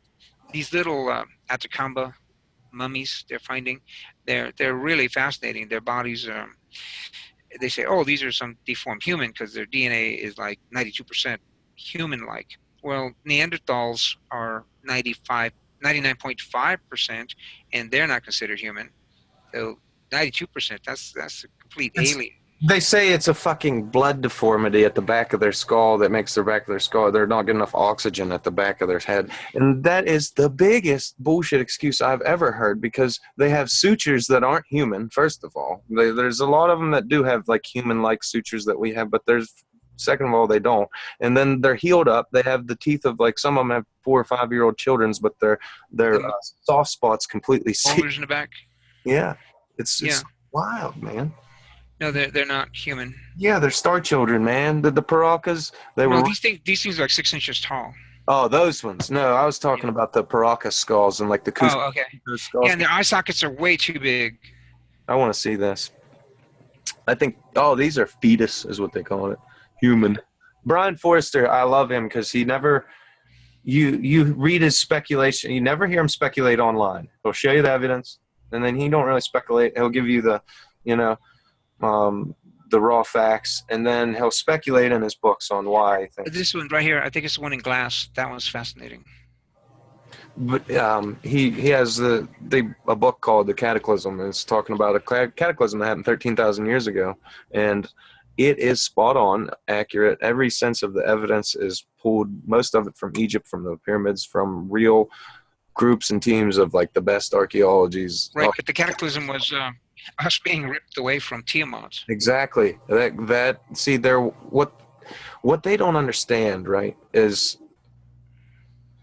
that the structures, things like that, they're measuring things like carbon dating, like parts of a bigger object and things like that. So these radiocarbon dating, let's like say you take a hamburger, you rip it up into small little chunks, and then you sit it around and try to date the pieces and say that they're born at different times or this, that, and not realizing they're from the same thing. And then you have these plate tectonics, all the things that are evident, flash freezing of animals, everything. There's so many things that points to this planet. I mean, what happens to things in Antarctica, the flash freezing down there. Exactly. Entire giants. These things are massive. They're ancient texts tell us. As you stand, you'd be up to their knee, roughly, and they flash froze mid-stride. You don't have time to get a jacket. You're just walking and you're flash frozen. That is not normal weather on Earth. If the atmosphere were ripped off, that would happen. Yeah. But not if we got a pole shift. In the Emerald Tablets, it talks about, Thoth tells you, the Thothian Landing tells you that the beings that lived in the center of the earth seen what they were doing at Atlantis, creating essentially basically a synthetic Merkaba. Same thing they did on Mars, same thing CERN's doing, all that. Did you see that video where I showed you where CERN had on their site where they found a 2 million year old particle collider on Mars? Yeah, that's on CERN's site. I'll actually show you the video in 1 second. I need to show you that now, actually. But what's going on is they said that the beings shifted the Earth's tilt, basically, and shifted the axis and made the water slush and destroyed Atlantis purposefully for what they were doing there. And they said the Bermuda Triangle is the like remnants of it. And this is like a document that they found under the Pyramid of the Sun.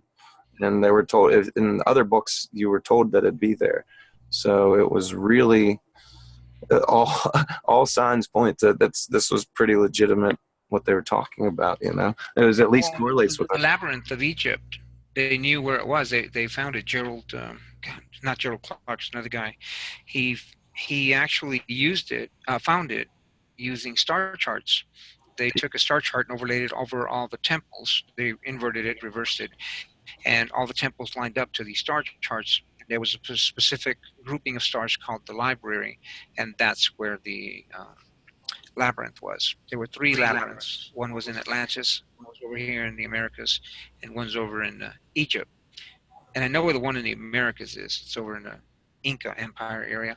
The one in Egypt, it had a room in there that showed when this object would come back through and the destruction it would cause. So it also had the history of humanity in it. yeah, there's so many. Egypt was the key. I think that's what it was they were trying to pass down the knowledge that was preserved after the cataclysm, and they were trying to pass it on to us before they rolled out or whatever happened. But I'm going to show you the article through here real quick. It's off of CERN's official website. You go to the home.cern at CERN, and it says ancient particle collider found on Mars. And it says the search for water, even like, first of all, NASA came on everybody's TV in my area and said they had a big announcement to make the next day. And they came on and they said, CERN and NASA scientists found that the volcano up there, essentially the Olympus Mons, they thought it was the largest volcano. They found out that it was actually ancient particle accelerator that they thought that operated on Mars. And the lava flows were about 2 million years old. I'm trying to get it to scroll down here through my video. And it's saying it's 2 million years old, but they found resonating cavities, and they found hieroglyphs in the pyramids that say that these essentially were remote controls to the particle accelerator on Mars.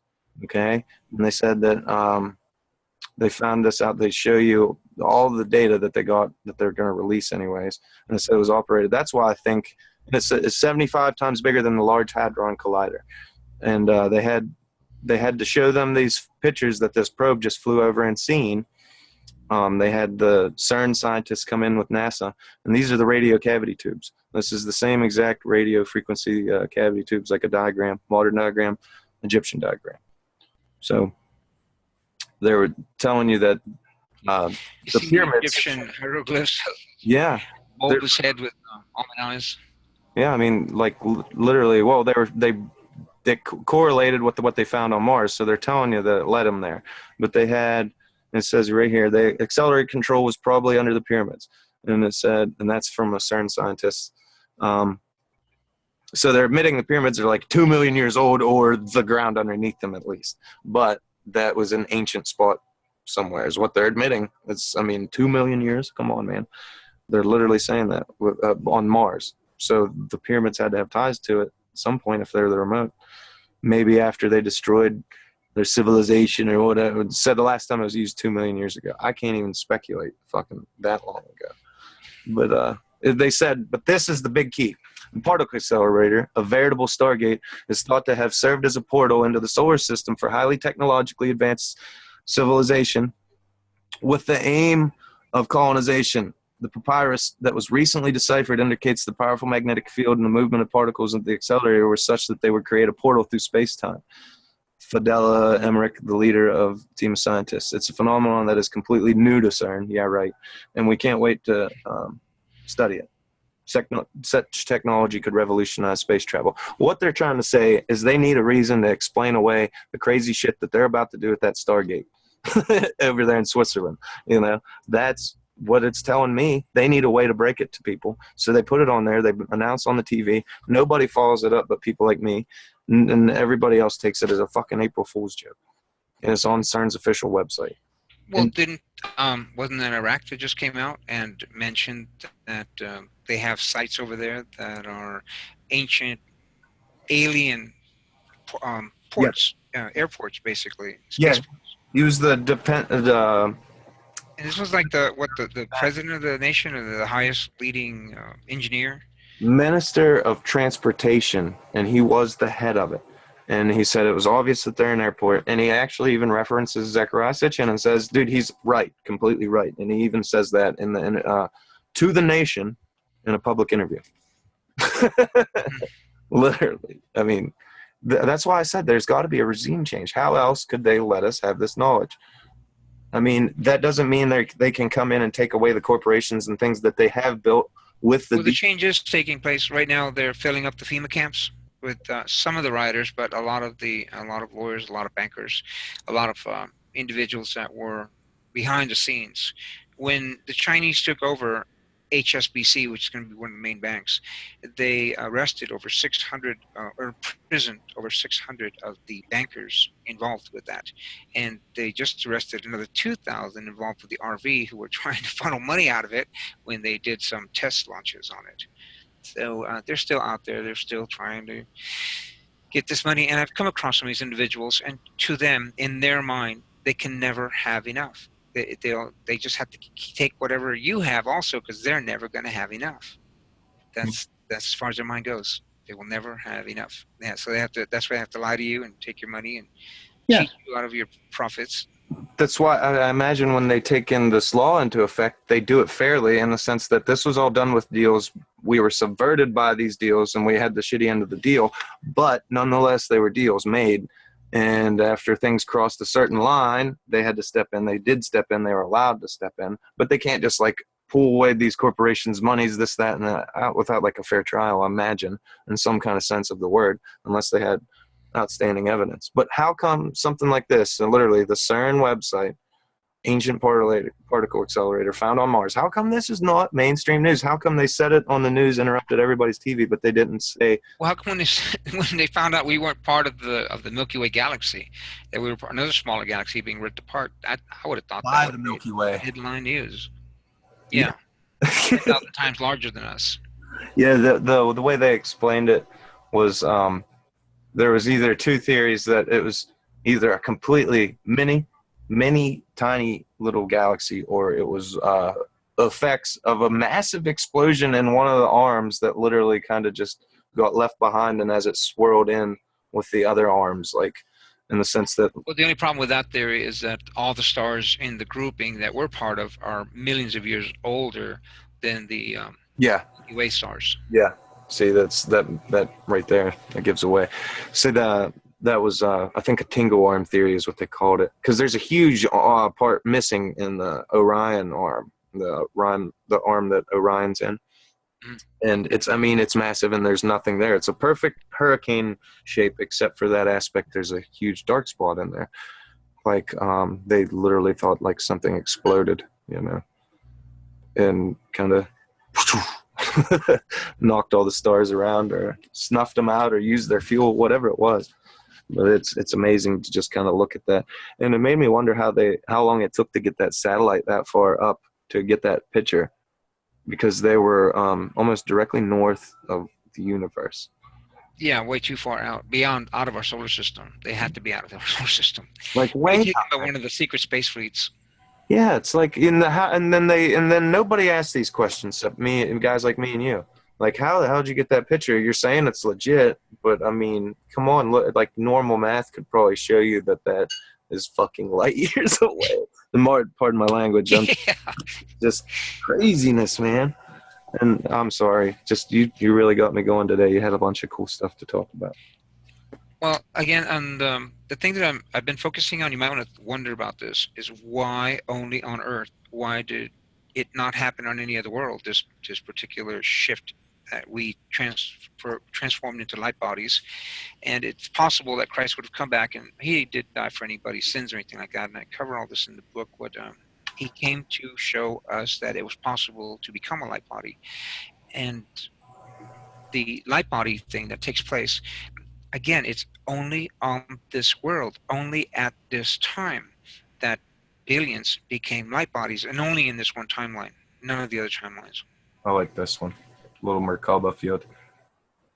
So yeah, that's the whole idea to me is I can't explain why, other than a higher consciousness, maybe our mother, the earth, remanifested what was going on in a higher dimension. Like I said, just kind of carried her children over with her and remanifested everything as it was in the third dimension. So as if some of us weren't awake or ready for that, they kind of averted and bought time, if you will. It would make total sense to me in that sense because of how I understand the higher dimensions.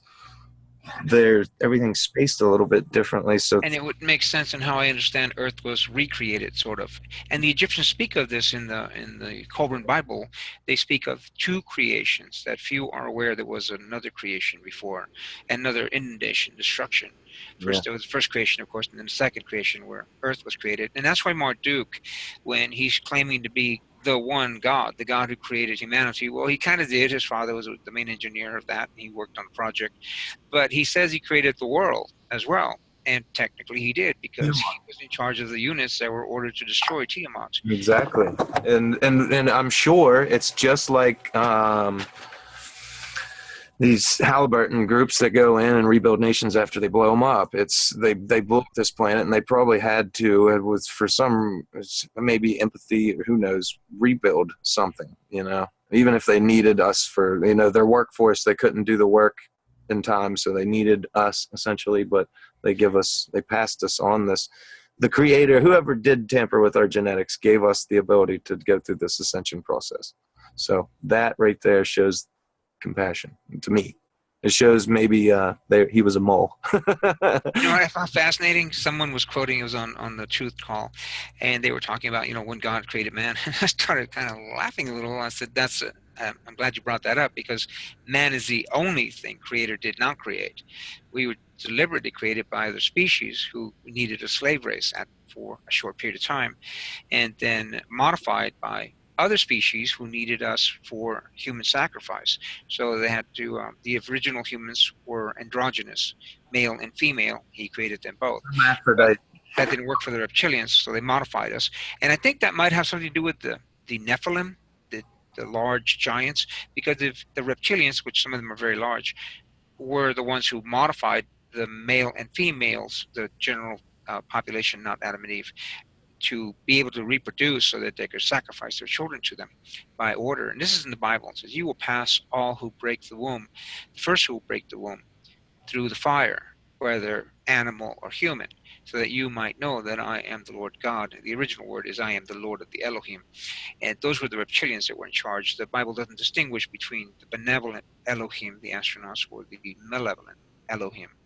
It just calls them the Elohim. Well, every word that carries the words with it too is like we and they, and we made them in our image, things like that. The words that carry the other words, you have to look at it, and not even Corey Good, when Ra speaks to him, when the Ra individuals, those bird-like beings, they say we, and they because we are, they're like a hive mind. Yeah. They're like the Borg. They're connected that well, but we're not. We're in the illusion that we're individuals because they tampered with us and created the ego and split us away from Wi-Fi, the Wi-Fi that connects us to Creator, sort of.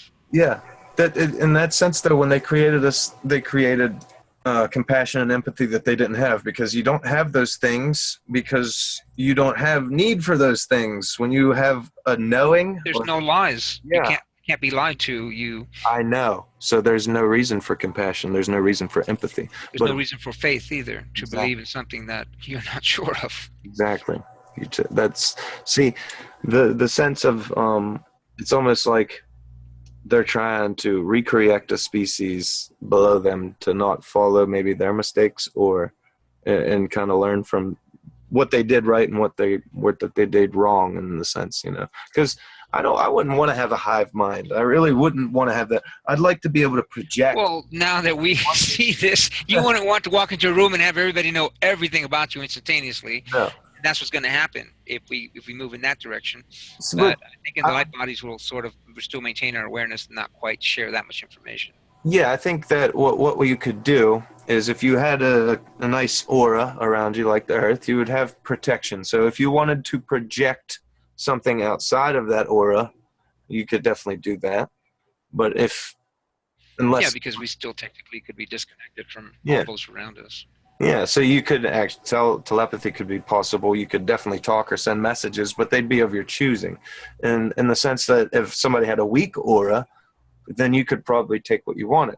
You see what I'm? Which is kind of the case now. Yeah, Because if exactly. someone was lying to me, I could see it. Hmm. Exactly. So it's totally very. I think that's more of the direction we're going because, as you said, we've had that disconnect, but it doesn't. The one thing it doesn't change is the fact that we all essentially came from source and are going back to source. So when we We get, are source. We just have a unique vehicle at this moment that we're operating. yeah, yeah. So when we get there, we'll probably have more respect. You know what I mean? We'll kind of be, just, I guarantee it's just like, wow, that was different. You know, when it's, I don't think I'll ever get to the Christ mind. I really don't. I'm too warlike. I'm Arcturian in nature. I think if I had those kind of powers and they were crucifying me, there'd be some lightning bolts coming down. yeah, yeah. I don't, Boulders rolling everywhere. I see the need for balance in everything, and a lot of people say, you know, like they try to turn like vegan and this and that, and I'm not going bashing anybody's things, but in the sense that if you just if the predators did in this like bloodless utopia, if the predators didn't eat the meat, they'd die off of starvation, and then the plant eaters would overpopulate, overgraze, and famine would ensue. Everything would fall like dominoes. So there's a balance to be maintained, and man has the highest order in this balance, and we have the ability to recognize it and kind of be like caretakers of the earth. So I I fully see and like agree with hunting for the sense that if the person's going out to Well, Avatar. Look at Avatar. They went back to what the natives used to do. They exactly ask permission, and then take the food and thank them. yeah Where what are we doing now? We're pushing them through these funnels, and they're terrified because they're hearing the other cows dying. They're crapping all over themselves, urinating all over the floor, and they're in terror. And then we get to eat that meat that's been injected with all these hormones, and they have this vibration of sheer frequency. terror. Yeah, the frequency, and it makes you feel it in your gut, you know. But if you go, like, say, if you get a nice clean kill on a deer or something like that, we all hunt. A lot of us hunt in this area in Western Maryland, and if you get a nice clean kill on a deer, the meat it's nice and tender, it's sweet. It didn't see it coming. But if if you have a bad shot or something like that, and it's kind of startled or it lives a little longer, it'll the meat will be tighter and it doesn't taste as good because there's fear in the meat. The hormones release, the muscle fibers tension up, the adrenaline, everything, and you taste it. People don't realize that, but in those simple aspects, it's very. But the reptilians seem to like that. Before they kill you, they like to terrify you because you release all these incredible chemicals that they love to have your pituitary gland be sauteed in before they smash your head open. Yes, it's like it's seriously the negative energy to them though. I could completely see it because the polarity. I don't like calling it duality anymore because I feel like that's moving away from the oneness perception that is more true than the duality. It's varying degrees of one thing, more or less, not two different things. You don't measure cold, you measure heat. Um, you don't measure lack of speed, you just measure speed. It's the same sense, and it's all just varying degrees of the same thing. And so when I look at things like that, those creatures may not be necessary for our lives, but they probably do have some place throughout the food chain somewhere. But they might have basically kind of perverted themselves with technology. And I was really fascinated. I think it was Greg Braden who first brought up the concept. I hadn't even considered it, that the animals, the pets that we have, they can actually move up into a human form. yeah, They transition. But the wild animals, they're still part of nature. They move with nature. They move with the herd, the flock. They know they'll be taken care of. They don't concern themselves. But a cat, you get home, they're upset because you haven't fed them, and they get the I am presence. I am tired of this. I want to go outside. they I'm get hungry. conscious. Yeah, they attain a higher consciousness just from you giving them the love, I believe. And I That and separating them and treating them like an individual and expecting to operate within certain perimeters and function, within your limits, so they can eventually become human. And I was really surprised by that I like because you can almost see which ones they'll come back to you and tell you what they've done. That they've they transitioned and become human.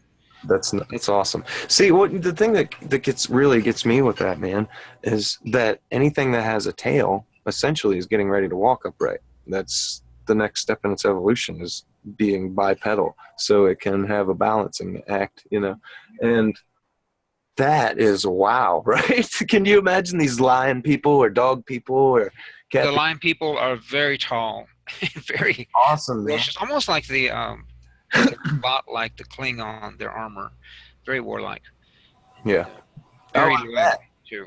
Oh yeah, it's the traits that they have in nature. I guarantee you carry on, and that's because the traits that you have are your strengths. That's what your DNA is passing on. That is what is making you survive, essentially. And And also the residue of humanity kind of clings with you. I really like the Star Trek episodes with Q in them. The part where Q was human for a while, and Picard says, oh, perhaps a residue of humanity has lingered, with Q, yeah, because he was acting a little bit more compassionate and trying to Spock. help out where he didn't have to. They did that twist with Spock in the new movies.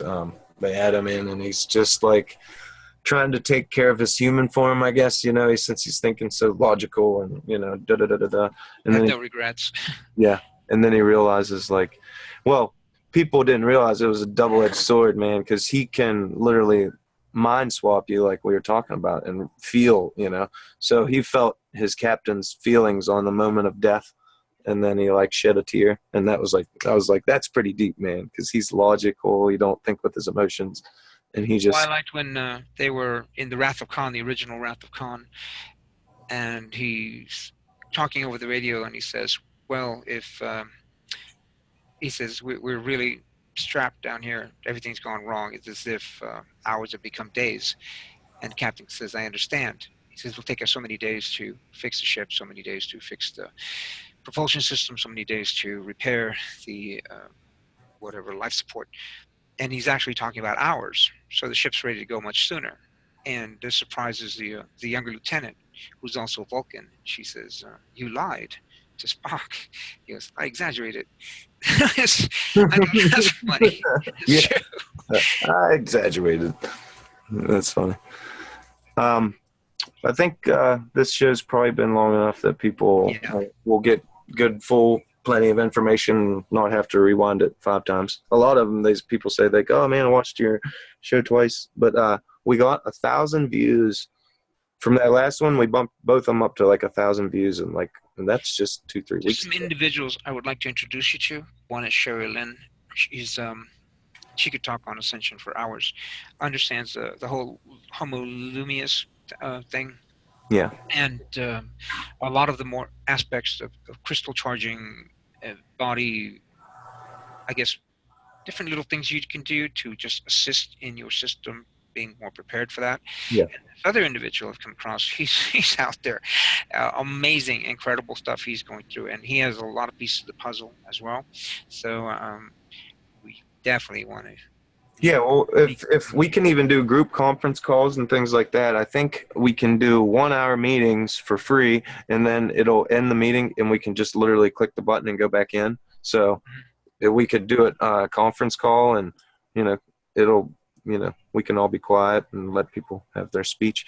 But yeah, I want to do this whole project basically on the Ascension and Awakening process, and we'll bounce around like we did today, have fun, and you just make it flow, make it fun, and get the. And if you get a chance, go to the Acolyte's Quill and look at the videos there. The Secrets of Alchemy is there, the entire DVD, which I purchased a long time ago, but that's like 20 years ago, I think. So he's released it on YouTube. Jay Wiedner, it's really impressive, the research he did, the shockwave that's coming, and that is the shockwave that I believe will transition us into light bodies. And you will have warnings. It won't be a complete shock when it happens. You'll see it coming. They're saying something about the April 13th, a possible shockwave hitting us at that point, and that's just 2 days, tomorrow. 4/13's tomorrow, Thursday the 13th. But Okay. what did you say? The Acolyte's Quill, is that a website, or should I say something? Actually, it's on Facebook, and right here. I don't have a website. I've gone to websites that says last updated 2008. Oh yes, I just there's no security web. All right, I'll I'll make sure my antivirus is on when I go. But it's on Facebook, and basically I just put some of the more amazing videos that I've seen, the more fantastic research that will take you into areas you'd want to go, like the Danny Cyril's The Mechanism of Ascension. And that's really fascinating. He speaks of how when you're at peace and you're in love, your helical coil of your DNA expands. It just kind of relaxes, and that absorbs the frequency of love. It's a longer wave. Yeah. But when you contract and you're in fear, or you're in doubt, or you're concerned about not making the rent payment, or you're going to lose your job, so you're stressed out, it coils up, and that frequency doesn't get absorbed. It's like an antenna. The antenna's too short now. Braid. It's not picking up that frequency. It's like a braid. If you have it too tight, it's going to be too tight. But like if you have it nice and loose and hanging, it can flow, and the energy essentially can flow through It it. all has to do with harmonics. If it's the wrong frequency wave, it won't pick it up. Yeah, yeah. It's perfect. That's what I was getting into there with the whole bliss state thing when you're talking about they're measuring, the spark and the heart and everything. It was amazing to see that. But all right, thank you, Joseph, for being on the show. I'm sure we'll have you back on here in a week or two, whenever we can, and maybe next time we'll bring somebody else on with you. All right, thanks. All right, have a good one.